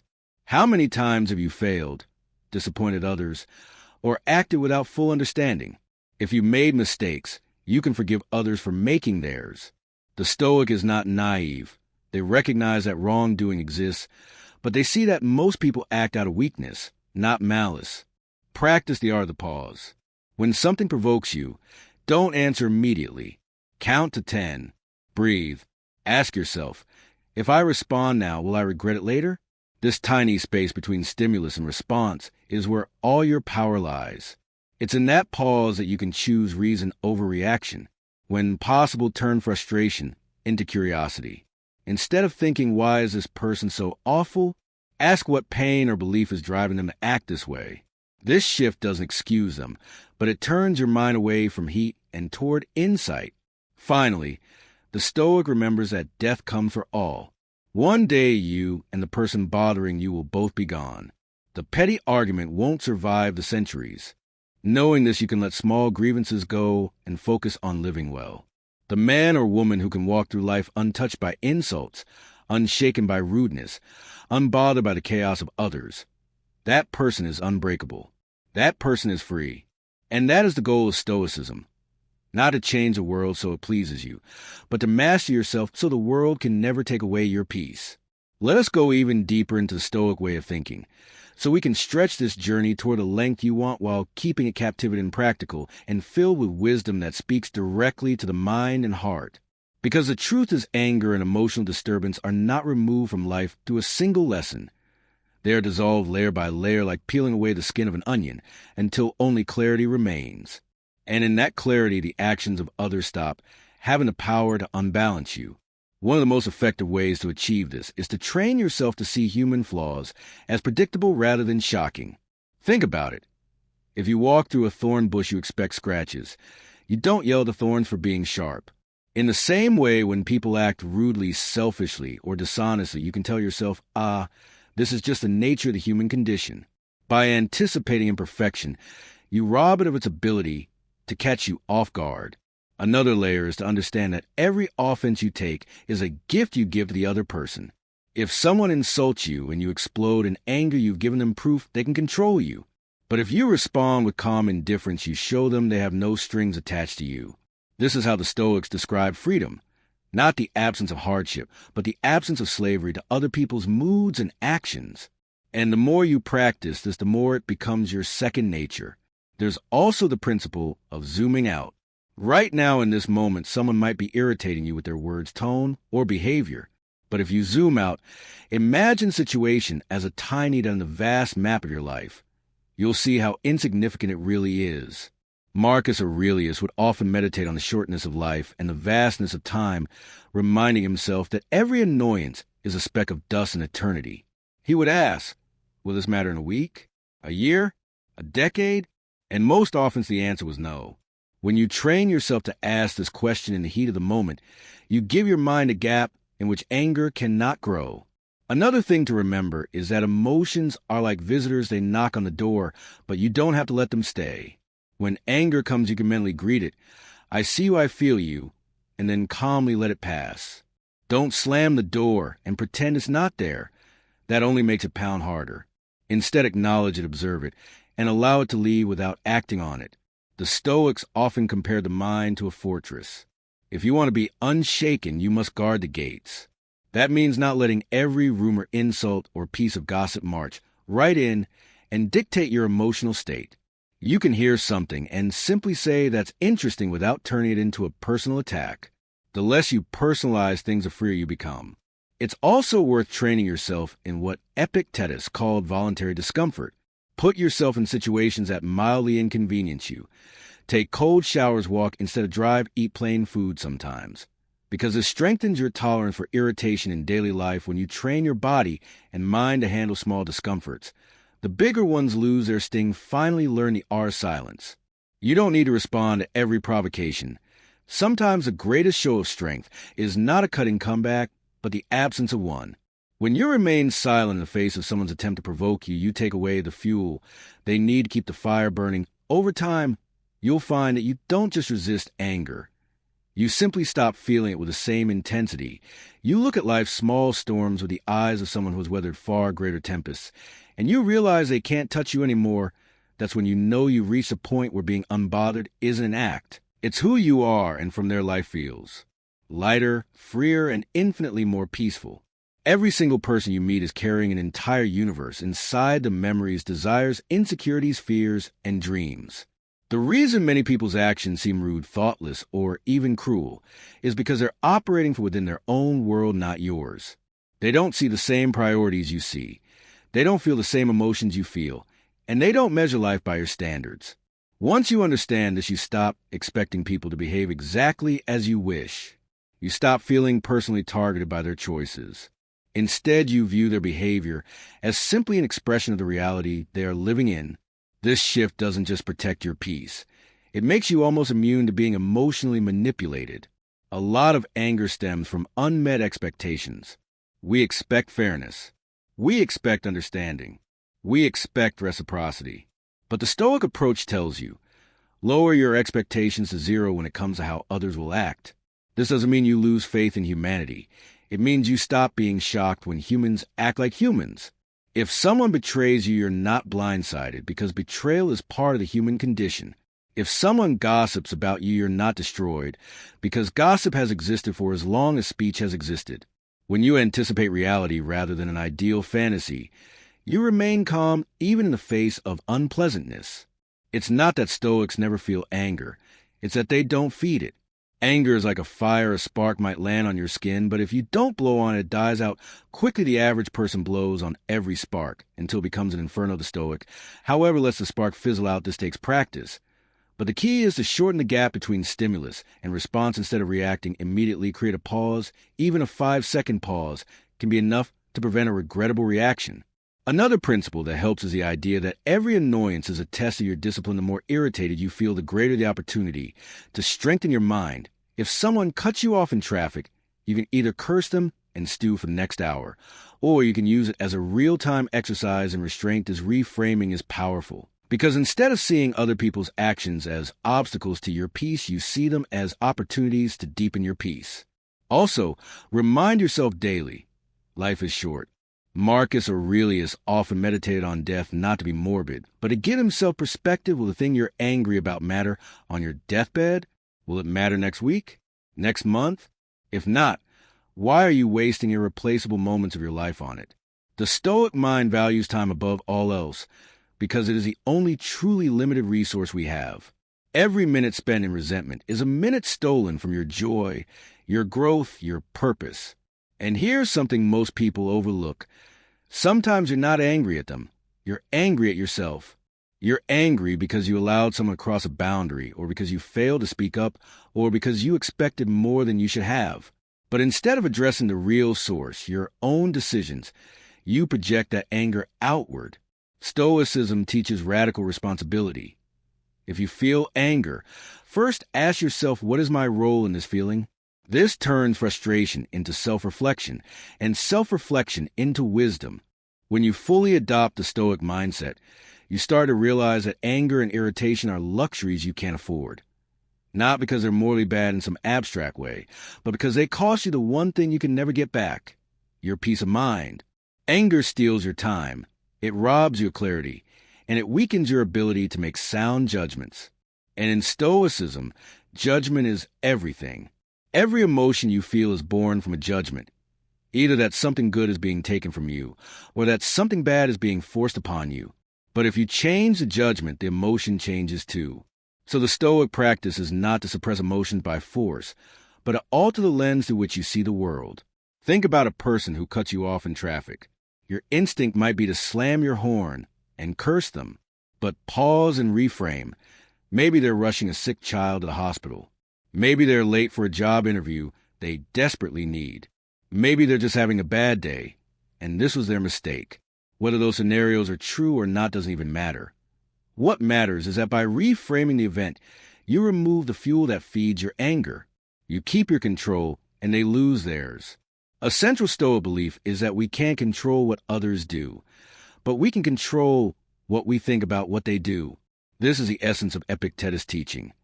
Men are disturbed not by things, but by the view which they take of them.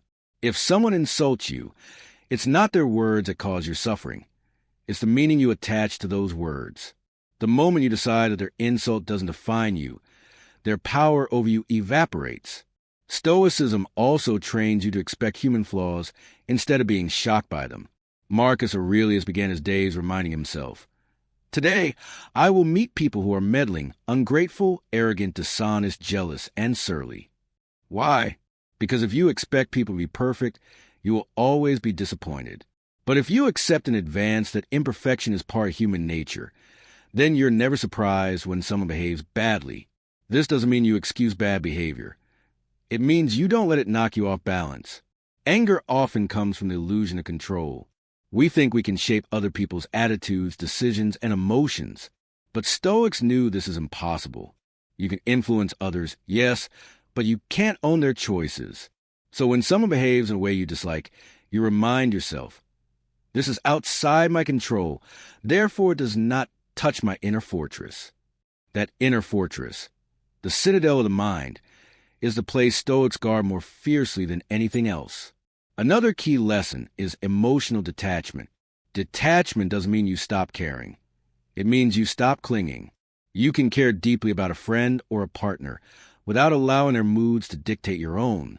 If they're upset, you can choose to be compassionate without absorbing their chaos. This is a skill. At first, it feels unnatural.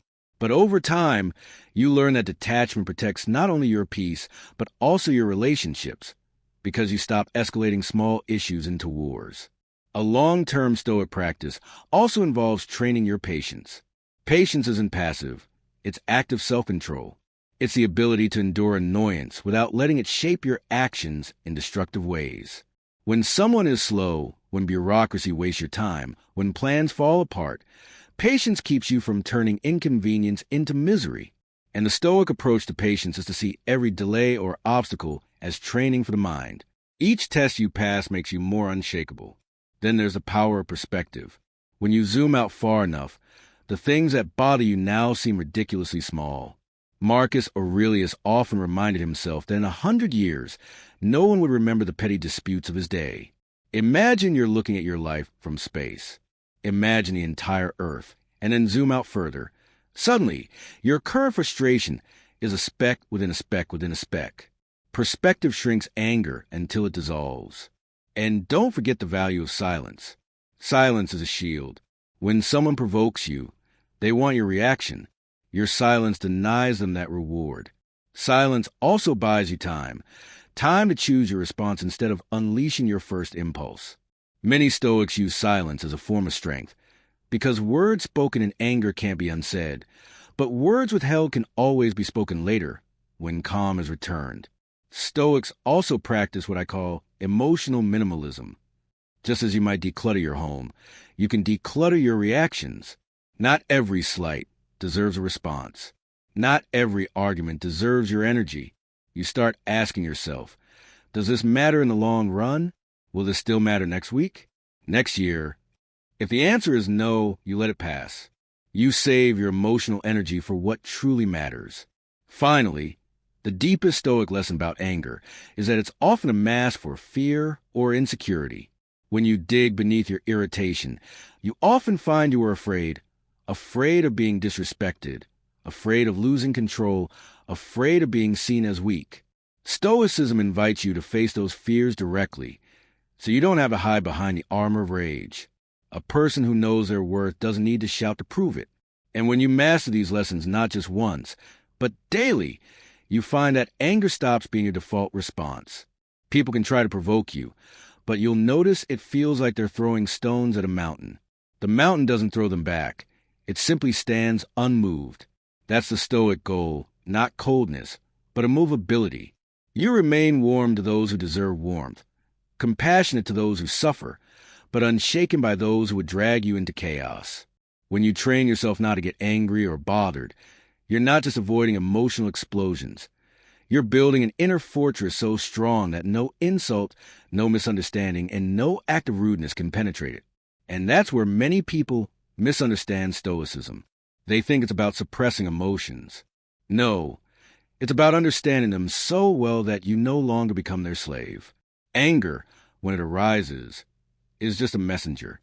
It tells you there's a gap between your expectations and reality. The Stoic immediately asks, is this worth my peace? Most of the time, the answer is no. Marcus Aurelius said that you have power over your mind, not external events. This single sentence contains a lifetime of emotional freedom. If you can grasp that people's actions are often driven by ignorance, fear, and self-interest, then why should you take their behavior personally? If someone cuts you off in traffic, is it an attack on your dignity? Or is it a reflection of their own impatience, stress, or lack of awareness? Once you see the truth, you can choose to respond with calm detachment instead of rage.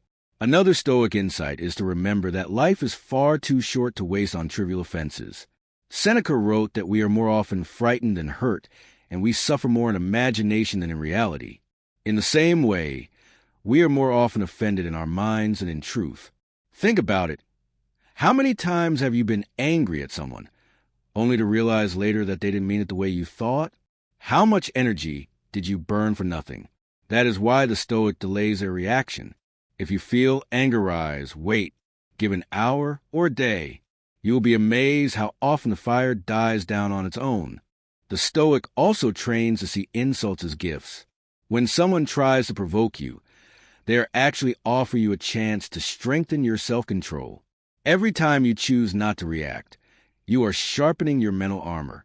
The one who can walk away from an insult without bitterness is far stronger than the one who wins an argument. The true victory is over yourself.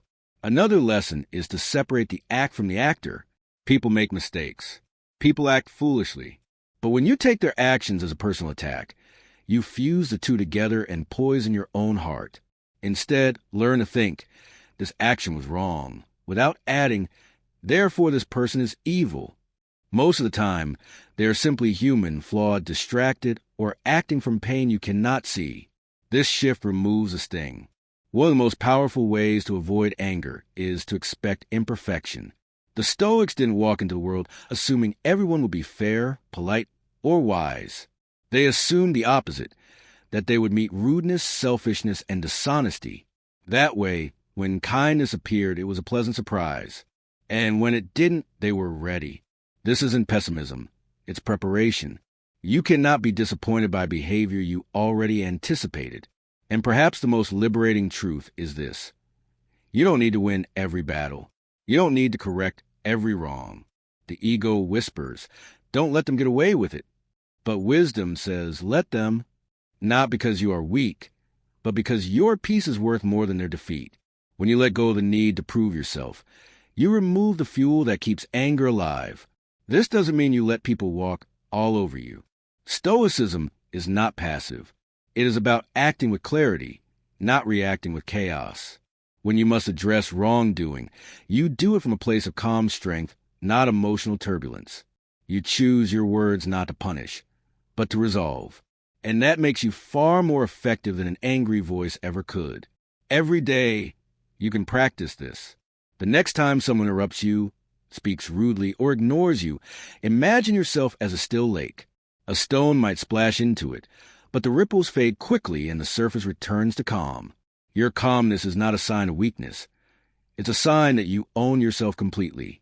If you truly want to reach a point where no one can make you angry or disturb your peace, you must go beyond simply managing your reactions. You must reprogram the way you interpret the world. This is the deepest Stoic teaching. Your perception, not the event, determines your emotional state. The world will not stop throwing challenges your way, but you can become immune to the chaos by controlling the lens through which you see life. Imagine walking through a noisy market where everyone is shouting and bargaining. The untrained mind gets lost in the noise, irritated by the voices, distracted by the movement. The trained Stoic mind, however, moves through the same market as if it were a silent garden, aware of the noise but untouched by it. This is the difference between reaction and mastery. One of the most important steps is understanding that most anger is not about the present. It is about stored wounds from the past. A single careless comment might hurt you today not because of the comment itself, but because it triggered a memory of when you were disrespected before. When you see this pattern clearly, you stop blaming the current person and start working on healing the old wound. You tell yourself, this is not about them. It's about me refusing to let the past own me. Stoics also train themselves to see insults and offenses as information, not as personal attacks. If someone calls you selfish, you don't rush to defend yourself or get offended. You calmly ask yourself, is there any truth in what they said? If there is, you have just been given free insight into your character. If there isn't, their words are as meaningless as a dog barking at the moon. In both cases, there's no need for anger. Another powerful practice is to remember that people act according to their nature and their level of understanding. If someone lies, cheats, or acts rudely, it's because that's the kind of person they are right now. Expecting them to act differently is like expecting a wolf not to hunt. It's unrealistic. This doesn't mean you approve of bad behavior. It means you refuse to let it surprise you. Epictetus put it simply. When you kiss your child, say to yourself, tomorrow they may die. This wasn't about being morbid. It was about preparing the mind for reality so you can meet it without shock. Every time you find yourself getting bothered by someone's behavior, stop and ask, what exactly is in my control right now? Most of the time, the only thing truly in your control is your response. You cannot change the past, and you cannot fully control another person's words or actions, but you can control whether you let them invade your peace. There's also the discipline of choosing your battles. Many people waste emotional energy on meaningless conflicts, debating small issues, correcting others just to prove a point, or defending themselves against trivial accusations. A Stoic learns to ask, does this matter in the long run? Will this be important a year from now? If the answer is no, it's not worth even a second of anger. Silence becomes a weapon in this way. When someone tries to provoke you, and you respond with calm silence instead of an emotional outburst, you rob them control over you. Silence is not weakness. It is proof that you are bigger than the moment. But the highest level is not just controlling anger. It's replacing it with compassion. You begin to see that everyone who hurts you is acting out of ignorance, fear, or pain.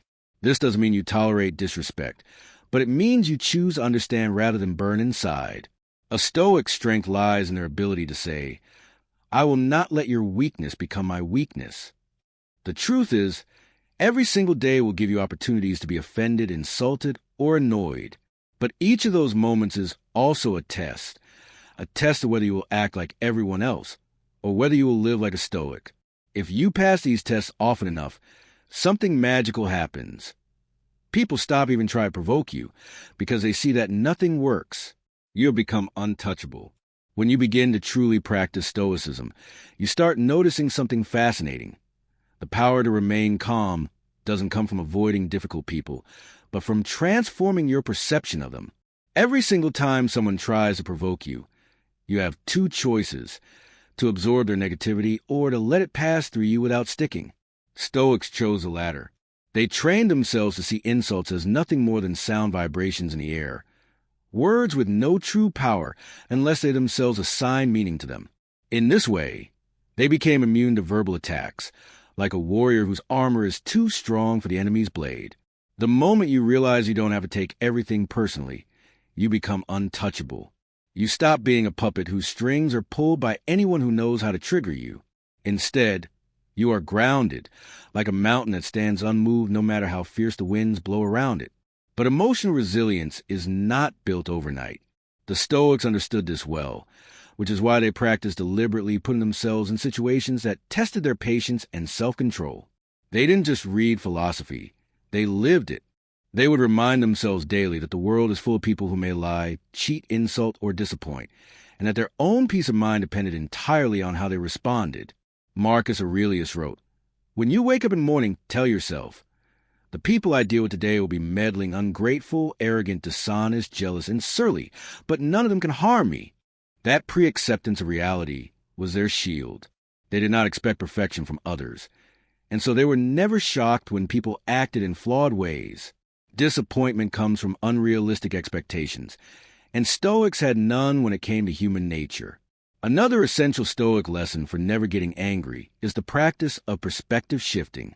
Most people get upset because they view events from a narrow, self-centered lens. But the Stoics would step back and ask, will this matter a month from now, a year from now, 10 years from now? Most often, the answer was no. They saw that time as a way of dissolving problems that once seemed huge.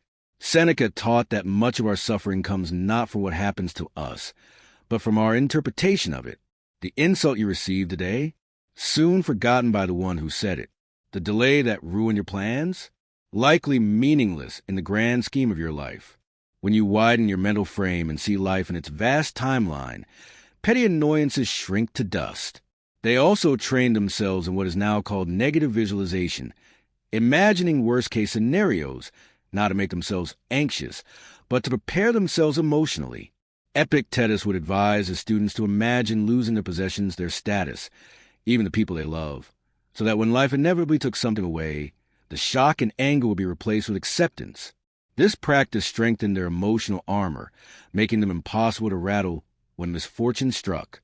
If you rehearse loss in your mind, you disarm its sting in reality. Yet the Stoics were not cold or heartless. They valued kindness and compassion, but they refused to let their well-being depend on the behavior of others. They believed that each person is responsible only for their own thoughts and actions. If someone else chooses cruelty or foolishness, that is their burden to bear, not yours. By separating what's within your control from what isn't, you gain the most valuable emotional skill of all, selective concern. You give your energy only to what you can influence and let go of the rest. They also mastered the art of silence. Not every insult deserves a reply. Not every provocation needs to be answered. Sometimes the most powerful statement is to say nothing at all, to deprive negativity of the fuel it needs to burn. Seneca said, "The best answer to anger is silence. In choosing silence, you reclaim your authority over the situation.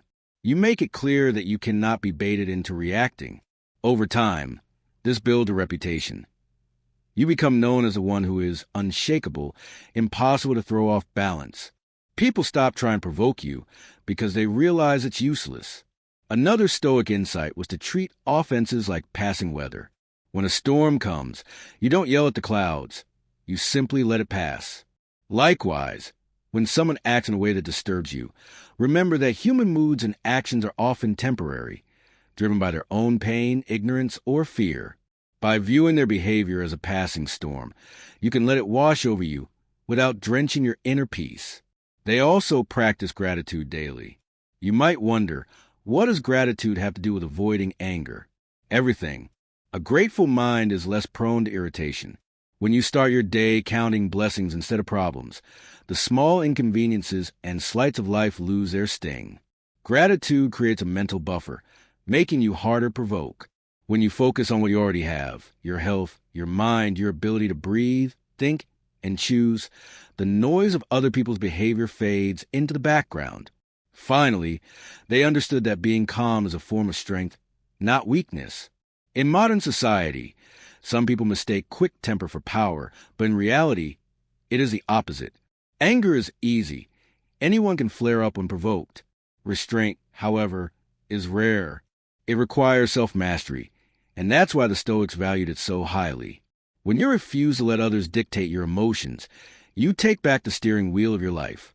You move from being a passenger at the mercy of outside forces to the captain of your own ship. If you can absorb these Stoic lessons and apply them in your daily life, accepting human nature, shifting perspective, practicing negative visualization, choosing silence over reaction, seeing offenses as passing storms, and cultivating gratitude, you'll find that anger no longer finds a home within you. Instead, you'll walk through life with inner stillness, unshaken by the noise of the world, carrying the calm confidence of one who knows that true power is self-control. The truth is, the more you train your mind to step back from situations, the less you'll even feel the urge to react in the heat of the moment. This is where Stoic self-discipline comes in. Marcus Aurelius reminded himself daily that other people's faults are inevitable, that they stem from ignorance, and that the wise man is not harmed by them. This mental preparation, known as premeditatio malorum or the premeditation of evils, helps you face the day expecting that people will cut you off in traffic, speak rudely, or break promises. If you expect it, you won't be shocked when it happens. And if you're not shocked, you won't be as tempted to respond with anger. In your daily life, you can practice this in small ways. Before you meet with a difficult colleague, before you answer a phone call from a person who often frustrates you, remind yourself, they are who they are and I control only my response.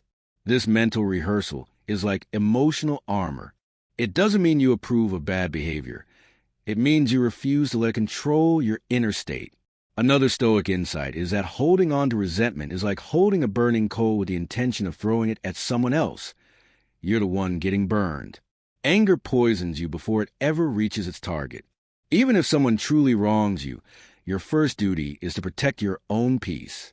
The Stoics would say, let the insult pass through you, like wind through an open window. It doesn't stick unless you close the window and trap it inside. One practical way to dissolve anger is to see situations from the widest possible perspective. If someone is rude to you today, ask yourself, will this matter in 5 days? In 5 months? In 5 years? Often the answer is no. When you stretch your perspective beyond the moment, the weight of the offense shrinks dramatically. Epictetus used to remind his students that life is short, and to spend it in bitterness is to waste the only time you have to live well. And let's remember, anger is contagious. When you meet someone else's fire with your own, you end up with an inferno that consumes both of you. But when you meet fire with water, calmness, composure, even silence, you stop the spread.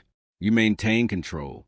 That's why in Stoicism, silence is often a weapon of great power. You don't always need the last word. You need the last piece. If you want to train yourself in this discipline, try this exercise. When you feel triggered, don't speak for at least 10 seconds. In that pause, take a breath, notice your emotions without judgment, and remind yourself, I am the master of my mind. Over time, that short pause becomes a habit, and you'll find you react less impulsively. You're rewiring your brain to prioritize reason over reaction.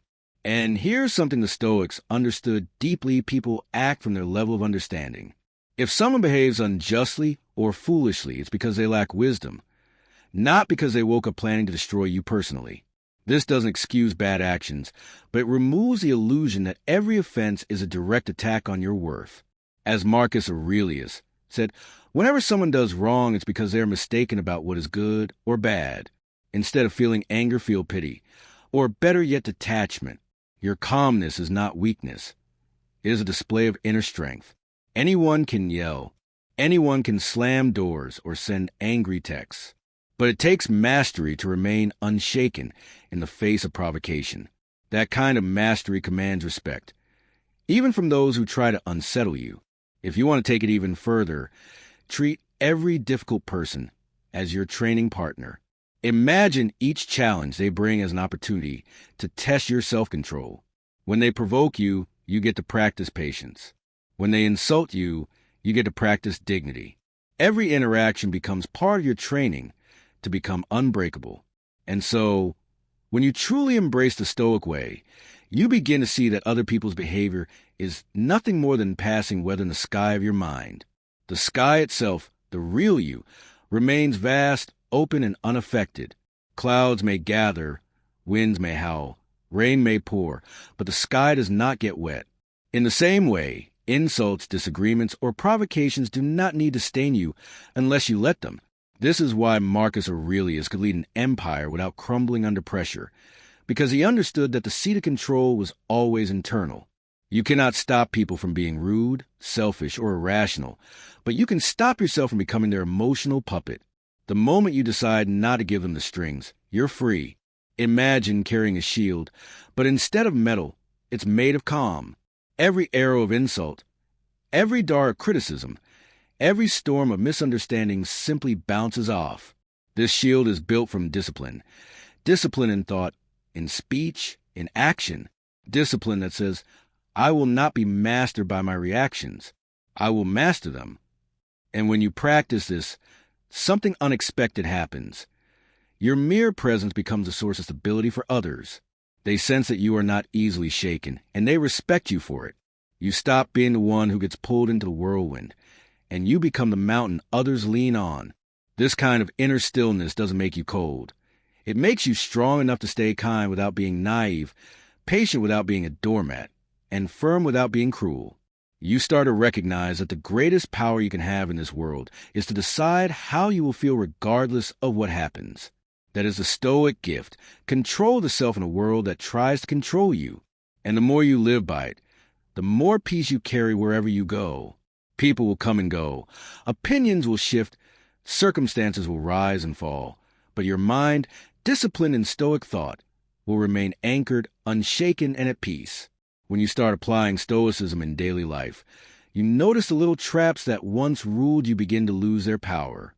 The trap of needing validation. The trap of wanting everyone to understand you. The trap of believing that every conflict needs your participation. These traps used to feel like obligations.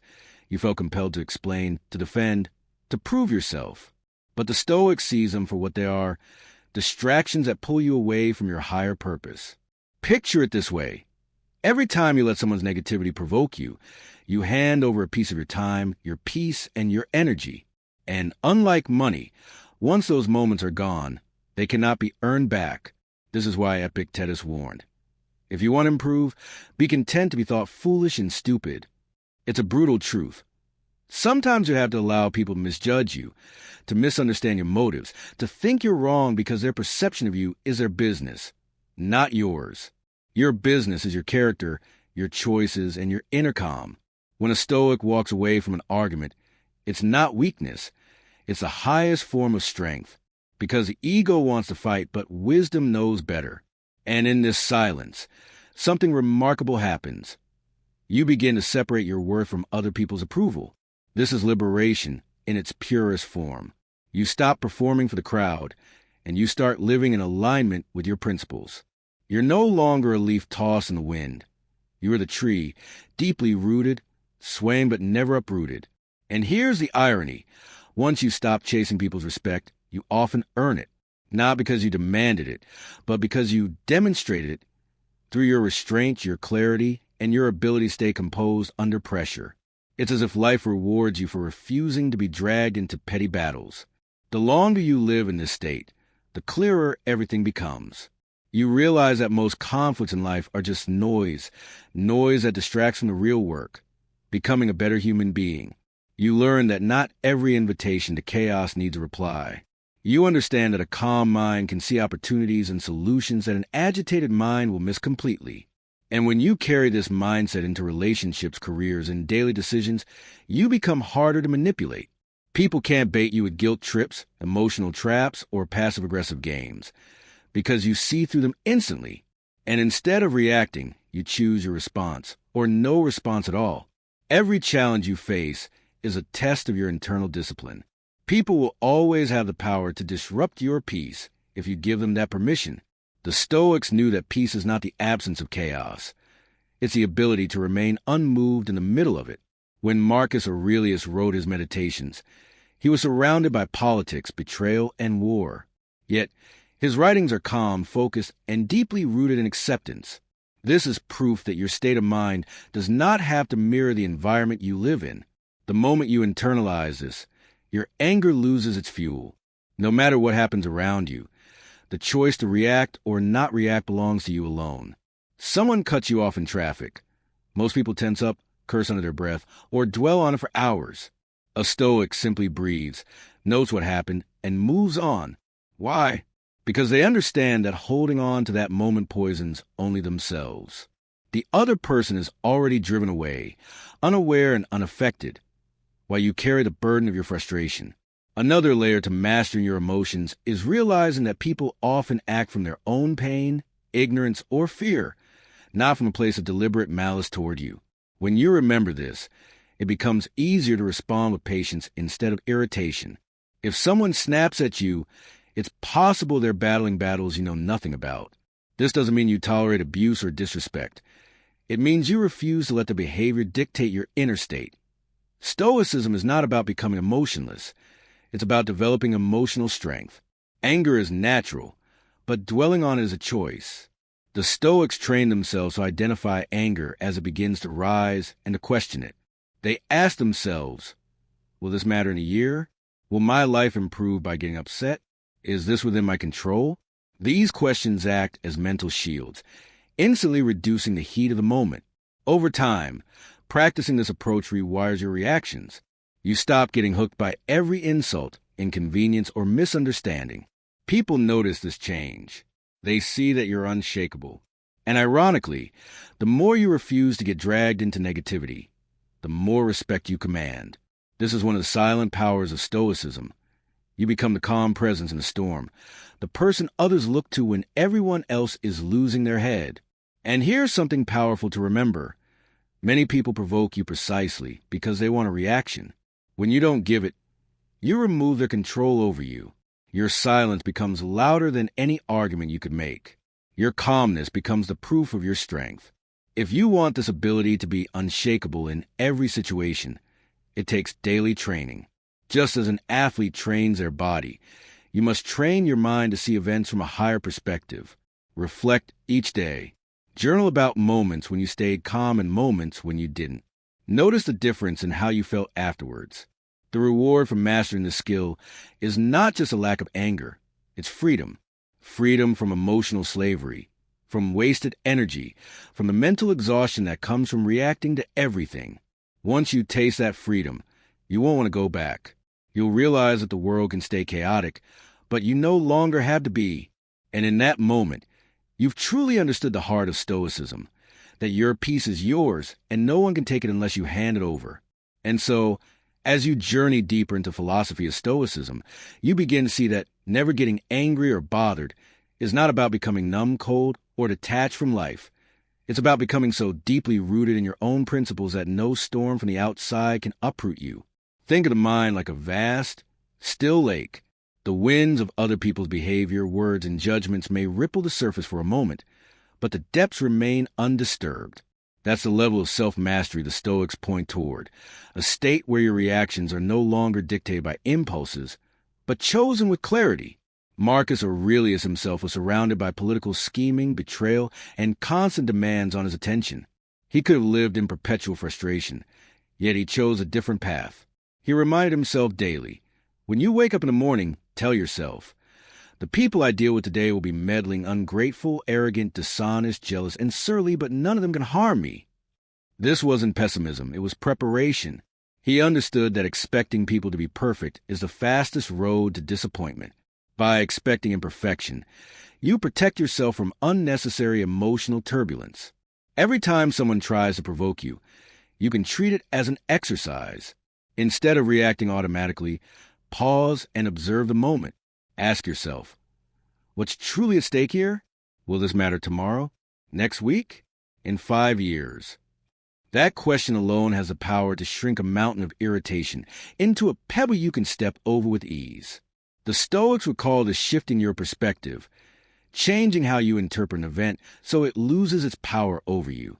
Another essential lesson is understanding the difference between what is within your control and what is not. Epictetus taught that if you focus on what is outside your control, what others think, say, or do, you surrender your peace to factors you can never command.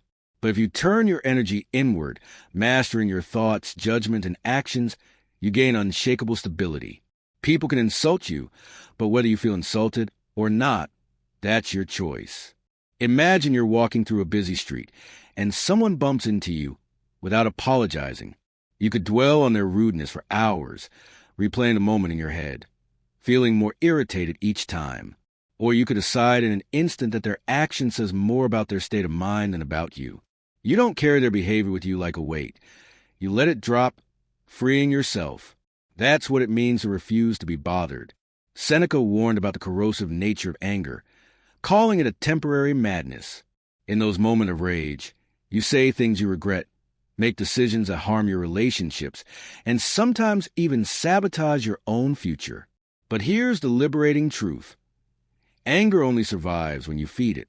If you starve it, by not replaying insults in your mind, by refusing to interpret every action as an attack, it withers and dies.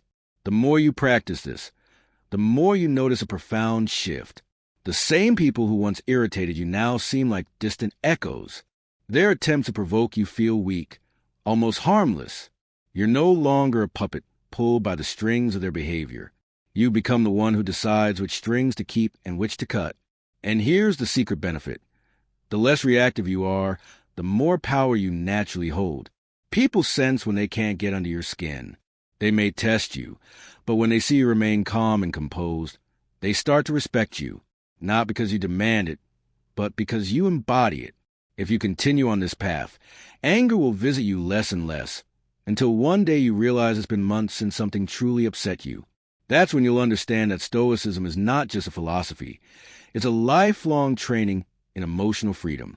When you choose to never let anger take over, you're not just avoiding conflict. You're stepping into a level of power most people never even realize exists. You begin to see that life is full of provocations, but you are no longer their prisoner.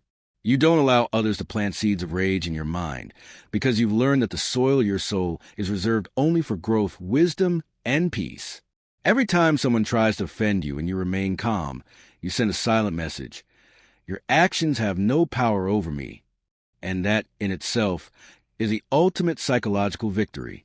Think about the moments when you've seen someone overreact, shouting, throwing insults, or even trying to physically dominate a situation. Did they look strong, or did they look like someone who had lost control of themselves? True strength never shouts. It never panics. It stands still while chaos burns around it. This is why the Stoics often liken wisdom to a rock in the middle of the ocean. Waves crash, storms rage, but the rock remains unmoved. The one who is unshaken by anger lives like that rock. It's also important to understand that most people's actions are not about you. They're about them. The insult they throw at you is often a reflection of their own insecurities. Their attempt to provoke you might be an unconscious cry for validation or attention. If you can see this clearly, the temptation to get angry fades away. You stop seeing an enemy and instead see a human being trapped in their own emotions. This perspective is liberating. It removes the personal sting from every offense. But here's the deeper layer. When you practice not getting angry, you're not just avoiding arguments. You're rewiring your nervous system. You're training your mind to respond differently. At first, it will feel unnatural. You might have to bite your tongue, take deep breaths, and walk away.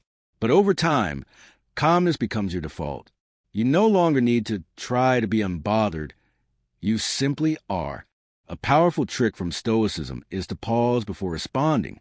When someone says something that pushes your buttons, imagine the entire situation from above. as if you're a bird looking down at two people talking. In that elevated perspective, your pride feels smaller, the insult feels weaker, and the need to respond emotionally fades away. That moment of pause is where wisdom lives. It's in that space that you decide this doesn't deserve my energy. Remember also, every reaction is a choice. You are never forced to be angry, no matter how offensive or unfair the situation seems. The world may try to convince you that your emotions are automatic, but they're not. They are habits, and habits can be changed. The Stoics believe that the mind is like a fortress. No one can breach it unless you open the gates. When you guard those gates, anger becomes a rare visitor, not a permanent resident. And the more you master this, the more you realize that people who lose their temper are predictable, but those who remain calm are dangerous, in the best way. Calmness is a kind of power that others can't figure out. They can't manipulate it, they can't feed on it, and they can't use it against you. It frustrates them, but it also earns their respect, even if they never admit it out loud. The world will never run out of people who test your patience.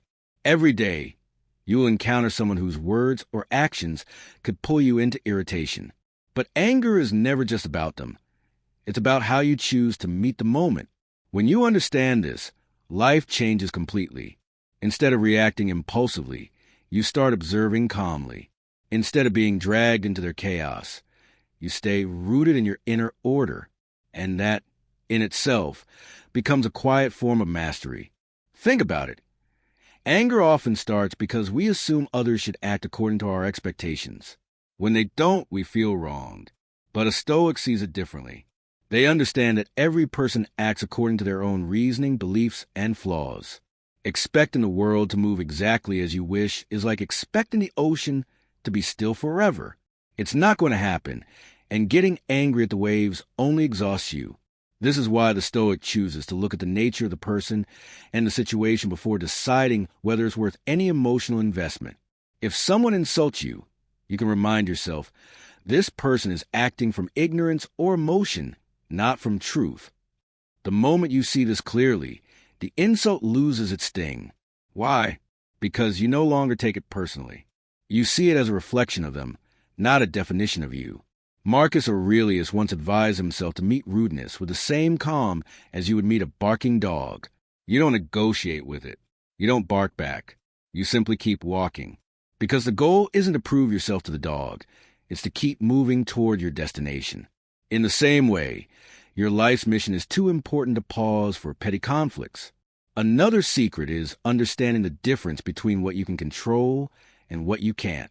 Epictetus taught that your power lies only in your own thoughts, actions, and decisions. Everything else, how others treat you, what they think of you, whether they recognize your worth, belongs to the realm of the uncontrollable. And here's the key. When you stop trying to control what's not yours, you free yourself from endless frustration. Instead of thinking, why are they treating me like this? You start asking, how do I want to respond to this? That shift turns every irritating moment into a chance to practice strength. You become like a skilled martial artist who uses the opponent's energy to maintain balance.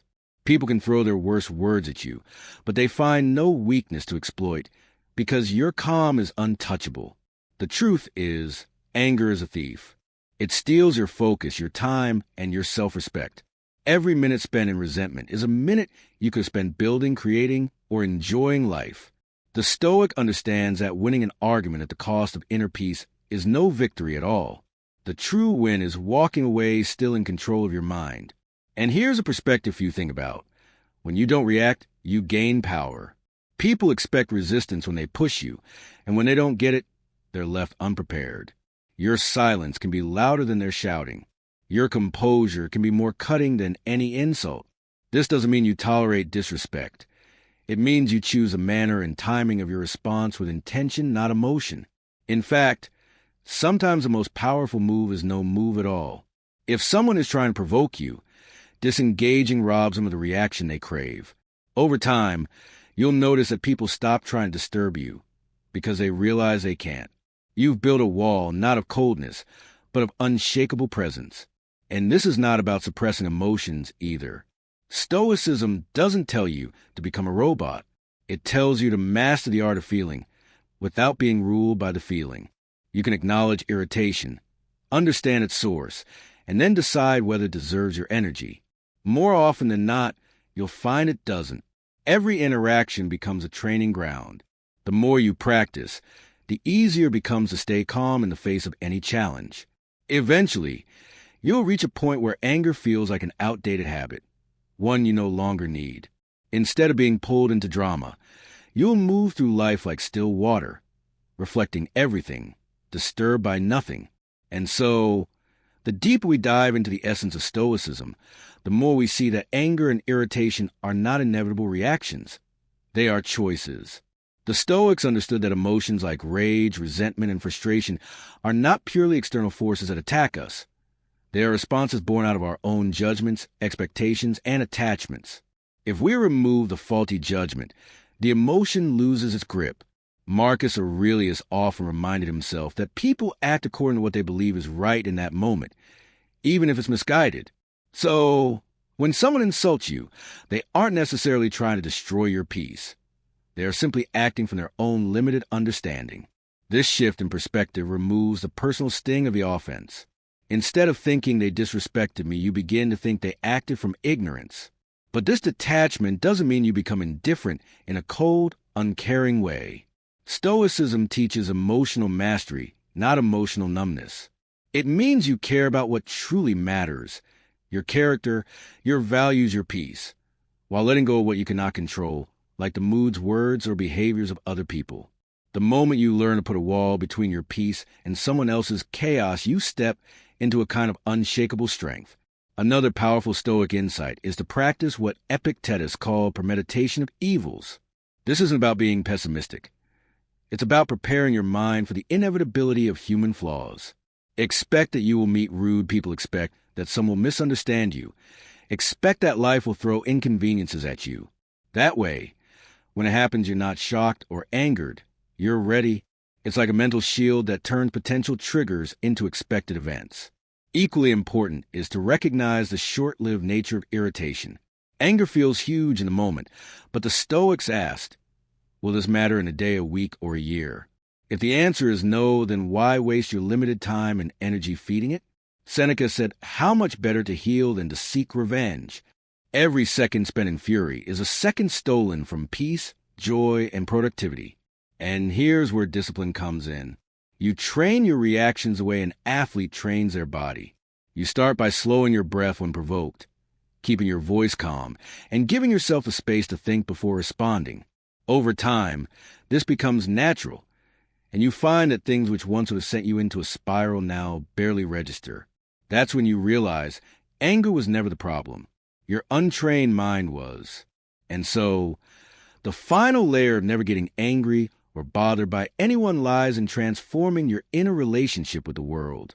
Instead of seeing people as obstacles or sources of annoyance, you begin to see them as teachers, sometimes teaching you patience, sometimes resilience, and sometimes the art of letting go. This shift turns daily life into a kind of living workshop, where every situation becomes an exercise in self-mastery. When you adopt this mindset, something beautiful happens. Anger no longer has fertile soil in which to grow. It's as though you remove the fuel that once kept the fire alive. What used to bother you now barely ripples the surface of your mind. You find yourself calm in situations that would have once drawn you into heated arguments or silent resentment. You might even smile in the midst of chaos, not because you approve of what's happening, but because you realize you control your response. And that's where your real strength lies. It's not about suppressing your emotions or pretending to be unaffected. Stoicism is about deep understanding, seeing reality clearly, understanding human nature, and deciding that your peace is more valuable than the fleeting satisfaction of anger. Over time, this becomes your default way of being. The more you practice, the less you have to try to remain calm.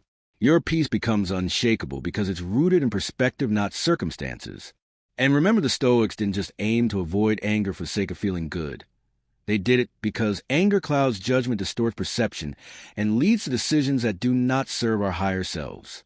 By mastering your inner state, you not only protect your mind from chaos, but also make better choices, strengthen your relationships, and live with a clarity that others can't help but notice.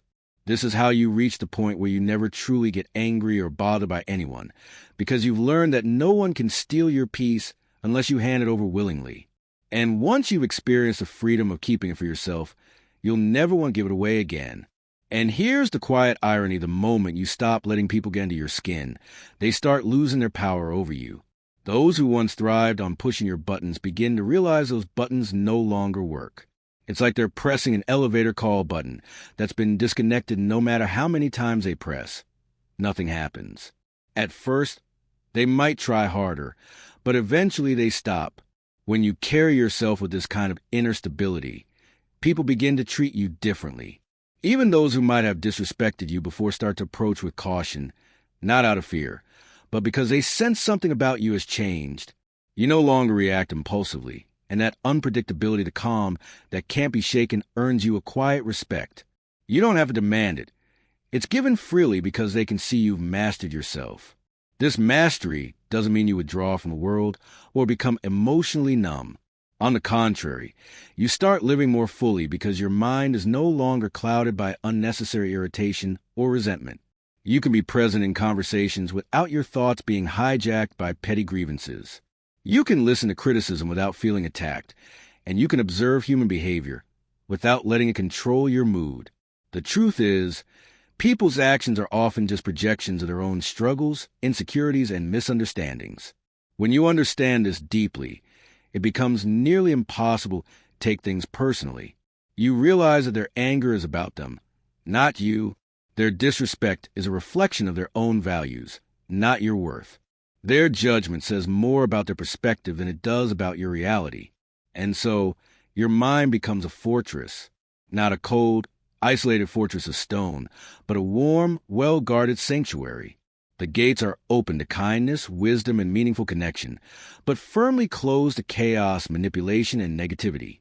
This is the Stoic way: to live in a world without being owned by it, to hear the noise without letting it echo inside you. The reward for this work is profound. You don't just avoid anger, you transcend it. You rise above the drama, and life feels lighter, freer. People might still try to pull you into their storms, but you've learned to anchor yourself so deeply that you remain unshaken, even as the winds howl around you. Imagine this in your daily life. You're at work, and a colleague tries to undermine you with a sarcastic comment in front of others. Most people would feel that familiar rush of heat, that tightness in the chest, the mental scramble for a comeback.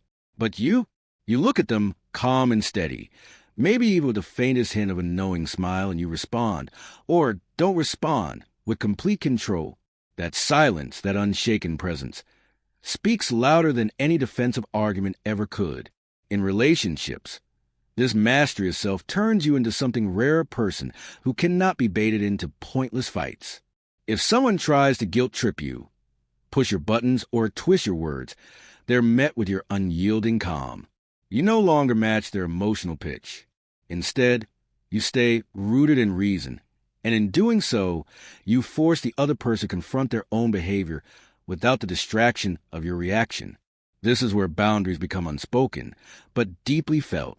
In social situations, you notice the shift as well. You're no longer the one chasing approval or trying to fit in by mirroring others' moods. You bring your own steady energy into the room, and people gravitate toward it. They sense that being around you feels different, grounding. Even, they might not understand why, but they'll remember how they felt in your presence. And that memory becomes your quiet influence. There's another benefit to life's unpredictable nature: stops feeling like a threat. Plans get disrupted, people disappoint you, things break, markets crash, opportunities vanish. But you trained yourself to expect nothing and accept everything. That doesn't mean you're passive. It means you work with reality instead of against it. The Stoic doesn't crumble under change. They bend like a tree in the wind, never losing their roots.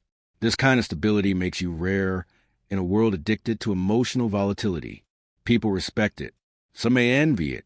Others might test it. But no matter the reaction, you remain consistent. You built something no one can steal: sovereignty over your own mind. And here's the quiet truth: the more you live this way, the more life begins to shape itself around you rather than you constantly reshaping yourself to suit life. That's the hidden reward of Stoicism. You stop being a pawn on someone else's board, and start becoming a player who understands the game. When you train yourself to not get angry or bothered, you're not becoming numb or detached from life. You're becoming deeply connected to it in a healthier way. You are learning to see events for what they are, temporary movements in the vast ocean of existence. You understand that people's words are often just echoes of their own experiences, fears, and frustrations. This understanding doesn't excuse bad behavior, but it frees you from being pulled into the same emotional storm. A Stoic learns that every insult, every rude glance, every unfair judgment is like a gust of wind. It can only move you if you let it. Marcus Aurelius reminded himself daily, if someone is mistaken, teach them kindly, but do not take the mistake as a wound to your soul. This is the essence of unshakable calm. You decide what enters your inner world. You have a gate and you hold the key. Not everyone deserves to walk in. Think of life like a marketplace. People come and go. Some are polite, others rude, some helpful, others harmful. If you try to stop and argue with every single person who annoyed you, you'd never reach your destination. The Stoic chooses to keep walking, to conserve energy for what truly matters. Anger is expensive. It costs your peace, your clarity, and often your dignity. By staying calm, you stay rich in the currency of life that truly matters: focus, presence, and self-respect. You can even take this further. When you no longer get angry or bothered, you begin to see the world with clearer eyes. You notice patterns in human behavior. You see the insecure person hiding behind arrogance. You see the fearful person masking it with aggression. You see the manipulator trying to provoke you just to feel in control. And instead of reacting, you stand still, calm, firm, and untouchable. Your calmness becomes power, because in a world where everyone is easily provoked, the one who has not becomes a leader without even trying. This doesn't mean you tolerate disrespect. A Stoic is not a doormat. The difference is in how you respond. You act, you don't react. If someone crosses a line, you set a boundary without anger, just certainty. If a situation is harmful, you walk away without drama. People expect you to explode. Instead, you give them silence, decisions, and actions that speak louder than any argument. Over time, you'll notice something remarkable. When you stop being easily angered, people treat you differently. Some will respect you more because they sense strength in your composure. Others, those who feed on chaos, will avoid you because they can't get a reaction. And that's exactly how you create a life where your energy belongs to you, not to anyone else's behavior. Every moment is a choice. Do you hand over your peace to someone else's mood, or do you protect it as if it were the most valuable possession you have? Because it is. Peace is a soil where wisdom grows. And the longer you keep it, the stronger you become. The more you deepen your understanding of human nature, the easier it becomes to never get angry or bother with anyone. Anger is often a sign that we are clinging to an expectation, an imagined version of reality. That reality itself is chosen to ignore. This is why the Stoics insisted on practicing premeditatio malorum, the mental rehearsal of possible misfortunes, disappointments, and irritations before they actually happen. By expecting that people will sometimes be rude, dishonest, selfish, or inattentive, you are not blindsided when it occurs. You're prepared, and preparedness is a shield stronger than any outburst of rage. Consider how many times in your life you've been frustrated by the same type of behavior. Someone cutting you off in traffic, speaking to you disrespectfully, ignoring your effort. These patterns repeat because human behavior follows predictable tendencies. If you truly accept that people will act according to their nature, not according to your hopes, you'll find yourself reacting with calm curiosity rather than emotion. When you wake up in the morning, tell yourself, the people I deal with today will be meddling, ungrateful, arrogant, dishonest, jealous, and surly. He wasn't promoting cynicism. He was giving himself a mental inoculation against shock and disappointment. If you expect a storm, you don't curse the rain. You bring a coat. This shift in mindset is not about tolerating mistreatment or becoming indifferent to injustice. It's about conserving your own peace so you can respond intelligently rather than impulsively. Another powerful principle is to differentiate between what's personal and what's universal. The vast majority of offenses you perceive are not personal attacks. They are expressions of someone else's character, their current mood, their fears, or their ignorance. A stranger's rudeness may have nothing to do with you. It may be the echo of a bad morning, a troubled home life, or years of emotional wounds. To take their behavior as an assault on your identity is to burden yourself unnecessarily. In this light, people become less like enemies and more like case studies. Every encounter is a chance to observe, to practice patience, to see how steady your own mind can remain in the presence of turbulence. The Stoics viewed the world as a training ground. Each difficult person was an opportunity to strengthen one's self-control, just as each weight in the gym is an opportunity to strengthen the body. The more you view life through this lens, the less you'll see irritants as threats, and the more you'll see them as teachers. We can also remember that emotions are habits. Just as a person can become habitually bitter or habitually resentful, you can train yourself to become habitually calm. It's not about never feeling the spark of anger. It's about training yourself not to pour fuel on it. The thought may arise, I can't believe they said that to me. But instead of following that thought with, how dare they, and replaying the moment in your mind, you can interrupt the cycle with a Stoic counterthought. This is not worth my peace. My energy belongs to things that matter. Over time, this becomes second nature. Even more, when you understand the brevity of life, anger seems like a waste of our most precious currency, time. Imagine being on your deathbed and thinking, I wish I'd spent more hours stewing over small slights. It would seem absurd. Every moment you spend in anger is a moment you're not spending in creation, in love, in self-growth, or in joy. The Stoics believe that death should not be a source of dread, but a source of urgency to live well. And living well means not surrendering your days to trivial irritations. This also connects to the idea of control, one of the central pillars of Stoic philosophy. There are two categories in life: things within our control and things outside of it. Your thoughts, your choices, your effort, these are yours to shape. The words, actions, and attitudes of others, these belong to them, not you. To become angry over what you cannot control is to demand that the sun rise earlier or the ocean stay still. It's irrational, and it robs you twice. Once when the event happens, and again when you relive it through your frustration. When you truly internalize this, you begin to let go quickly. Someone insults you, but you don't carry it into the next hour.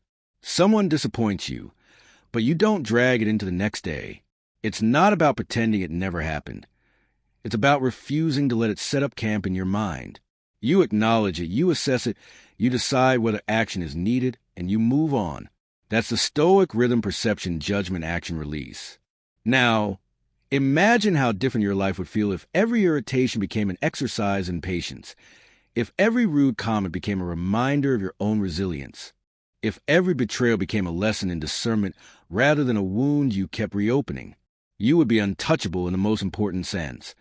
Not because the world stopped being difficult, but because you stopped giving the power to govern your emotional state. And that's the essence of never getting angry or bothered. It's not about changing everyone else. It's about mastering yourself. When you hold that mastery, you walk through life with the calm of a mountain in the wind. The storms may come, but you remain rooted. The more you deepen your understanding of human nature, the easier it becomes to never get angry or bothered with anyone. Anger is often a sign that we are clinging to an expectation, an imagined version of reality, that reality itself is chosen to ignore. This is why the Stoics insisted on practicing premeditatio malorum, the mental rehearsal of possible misfortunes, disappointments, and irritations before they actually happen. By expecting that people will sometimes be rude, dishonest, selfish, or inattentive, you are not blindsided when it occurs. You're prepared, and preparedness is a shield stronger than any outburst of rage. Consider how many times in your life you've been frustrated by the same type of behavior. Someone cutting you off in traffic, speaking to you disrespectfully, ignoring your effort. These patterns repeat because human behavior follows predictable tendencies. If you truly accept that people will act according to their nature, not according to your hopes, you'll find yourself reacting with calm curiosity rather than emotional fire. When Marcus Aurelius wrote, "When you wake up in the morning, tell yourself, the people I deal with today will be meddling, ungrateful, arrogant, dishonest, jealous, and surly." He wasn't promoting cynicism. He was giving himself a mental inoculation against shock and disappointment. If you expect a storm, you don't curse the rain, you bring a coat. This shift in mindset is not about tolerating mistreatment or becoming indifferent to injustice. It's about conserving your own peace so you can respond intelligently rather than impulsively. Another powerful principle is to differentiate between what's personal and what's universal. The vast majority of offenses you perceive are not personal attacks. They are expressions of someone else's character, their current mood, their fears, or their ignorance. A stranger's rudeness may have nothing to do with you. It may be the echo of a bad morning, a troubled home life, or years of emotional wounds. To take their behavior as an assault on your identity is to burden yourself unnecessarily. In this light, people become less like enemies and more like case studies. Every encounter is a chance to observe, to practice patience, to see how steady your own mind can remain in the presence of turbulence. The Stoics viewed the world as a training ground. Each difficult person was an opportunity to strengthen one's self-control, just as each weight in the gym is an opportunity to strengthen the body. The more you view life through this lens, the less you'll see irritants as threats, and the more you'll see them as teachers. We can also remember that emotions are habits. Just as a person can become habitually bitter or habitually resentful, you can train yourself to become habitually calm. It's not about never feeling the spark of anger. It's about training yourself not to pour fuel on it. A thought may arise, "I can't believe they said that to me." But instead of following that thought with "how dare they," and replaying the moment in your mind, you can interrupt the cycle with a Stoic counterthought. "This is not worth my peace. My energy belongs to things that matter." Over time, this becomes second nature. Even more, when you understand the brevity of life, anger seems like a waste of our most precious currency, time. Imagine being on your deathbed and thinking, "I wish I had spent more hours stewing over small slights that IT would seem absurd." Every moment you spend in anger is a moment you're not spending in creation, in love, in self-growth, or in joy. The Stoics believe that death should not be a source of dread, but a source of urgency to live well. And living well means not surrendering your days to trivial irritations. This also connects to the idea of control, one of the central pillars of Stoic philosophy. There are two categories in life: things within our control and things outside of it. Your thoughts, your choices, your effort, these are yours to shape. The words, action, and attitudes of others, these belong to them, not you. To become angry over what you cannot control is to demand that the sun rise earlier or the ocean stay still. It's irrational, and it robs you twice. Once when the event happens, and again when you relive it through your frustration. When you truly internalize this, you begin to let go quickly. Someone insults you, but you don't carry it into the next hour. Someone disappoints you, but you don't drag it into the next day. It's not about pretending it never happened. It's about refusing to let it set up camp in your mind. You acknowledge it, you assess it, you decide whether action is needed, and you move on. That's the Stoic rhythm. Perception, judgment, action, release. Now, imagine how different your life would feel if every irritation became an exercise in patience. If every rude comment became a reminder of your own resilience. If every betrayal became a lesson in discernment rather than a wound you kept reopening. You would be untouchable in the most important sense. Not because the world stopped being difficult, but because you stopped giving the power to govern your emotional state. And that's the essence of never getting angry or bothered. It's not about changing everyone else. It's about mastering yourself. When you hold that mastery, you walk through life with the calm of a mountain in the wind. The storms may come, but you remain rooted. And so, the Stoic approach to never getting angry or bothered rests not in suppressing emotions through sheer willpower, but in cultivating an understanding so deep that anger never takes root in the first place. When you understand human nature, you stop being surprised by it. When you recognize that most harm is done out of ignorance or weakness rather than true malice, you stop personalizing the actions of others. You begin to see people as they are, fallible, emotional, often misguided, and you deal with them as you would with a sudden rainstorm, calmly, without resentment, and with the knowledge that storms pass. This is not to say you will never feel the spark of irritation. The Stoic is still human, but you learn to treat that spark like a match you refuse to feed with kindling. You feel it, acknowledge it, and let it die on its own, without fanning it into a fire. You begin to notice that what used to cause you days of silent frustration now barely takes a moment of thought before you move on. It becomes a quiet superpower, one the noisy world rarely understands. People expect reactions. They expect you to mirror their emotional chaos. But when you remain steady, calm, and unmoved, you disarm them. You refuse to be manipulated, provoked, or drawn into battles that cost you your peace. Over time, they realize there is no use in trying to control someone who has mastered control over themselves. This mastery isn't achieved overnight. It is built moment by moment, choice by choice. Each time you choose silence over snapping, understanding over judgment, and self-restraint over impulsive words, you sharpen your ability to remain free from anger. And that freedom is priceless, because it means no one, not friend, not enemy, not stranger, has the power to take your peace unless you hand it to them. In the end, the greatest victory you will ever achieve is not over another person, but over yourself. The Stoics knew that true strength is measured not in how loudly you can shout, but in how calmly you can stand. Life will keep presenting you with people, situations, and events that invite you to lose control. But every moment is also an opportunity to prove to yourself, not to the world, that you are unshakable. When you master your emotions, you master your life. You stop being a slave to other people's moods, words, and actions. You stop handing your peace over to those who haven't earned it. And most importantly, you begin living with the quiet confidence of someone who knows they cannot be moved unless they choose to move. So the next time someone tries to provoke you, remember, their chaos is not your burden. Their words do not define you, and their behavior only has as much power over you as you allow. Stand firm, stay calm, and let your silence speak louder than any argument ever could.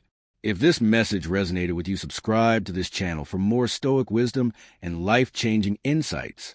Share this video with someone who needs to hear it today. And let me know in the comments, what's one situation where you chose calm over chaos? Your story might be the reminder someone else needs to find their own inner strength. One day, you will look back and realize that the moments which tested you the most were not the ones that broke you. They were the ones that built you. The betrayals, the misunderstandings, the silent treatments, the mind games, all of them shaped a version of you that no storm could move. Life will keep sending you people who try to control you, situations designed to provoke you, and moments meant to weaken you. But if you meet them all with the steady gaze of someone who knows their worth, you win without ever raising your voice. A true Stoic victory is silent. It's not the applause from the crowd. It's the quiet knowledge that you never lost yourself, even when everything around you tried to make you forget who you were. So as you walk away from this video, remember this. Your energy is your currency. Your time is your treasure. Your peace is your fortress. Spend them wisely. Guard them fiercely, and never let anyone buy them cheaply. The next time someone tries to pull you into chaos, ask yourself, will this matter in a year? Will this matter to my growth, my peace, my purpose? If the answer is no, then let it go without a fight. If you're ready to live with that level of self-control, inner peace, and unshakable power, stay with us. Subscribe, hit the notification bell, and join the movement. Because here, we're not chasing attention, we're building legacies. And one day, when people wonder why nothing seems to shake you anymore, you'll smile quietly, knowing you've mastered the art of stillness in a noisy world. And as you keep walking this path, understand that self-mastery is not a one-time achievement. It's a daily discipline. Every sunrise gives you a choice. React impulsively like the rest of the world, or respond with intention like the few who truly understand power. The world is noisy, filled with people shouting their opinions, flaunting their emotions, and wearing their insecurities like armor.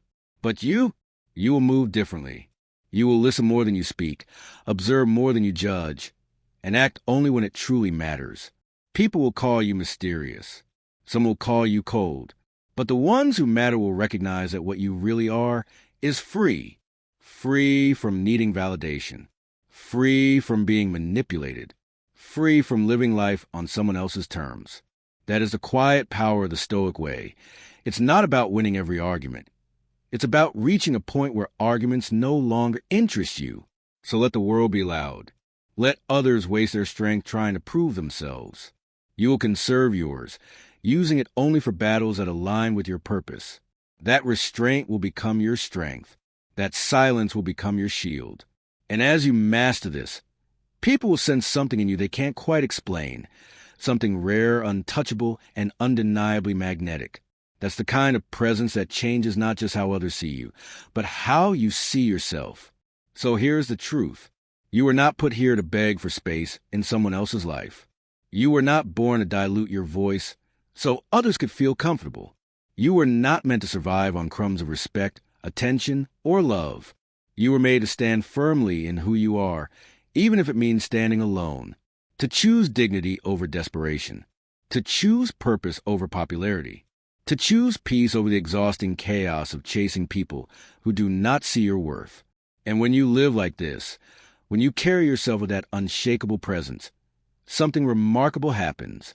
You stop needing to prove anything to anyone, and yet people are inexplicably drawn to you because authenticity has a gravity of its own, because peace is more alluring than noise, because a man or woman who needs nothing is the most magnetic presence in any room. So walk forward now with quiet confidence, not because the world will understand you, but because you no longer require it to. And if this message has stirred something inside you, something that reminds you you're capable of more than you've been accepting, then carry it into every moment from this day forward. Remember, respect is not given to those who demand it. It is given to those who embody it. And the most powerful version of you is the one who doesn't just know that truth, but lives it.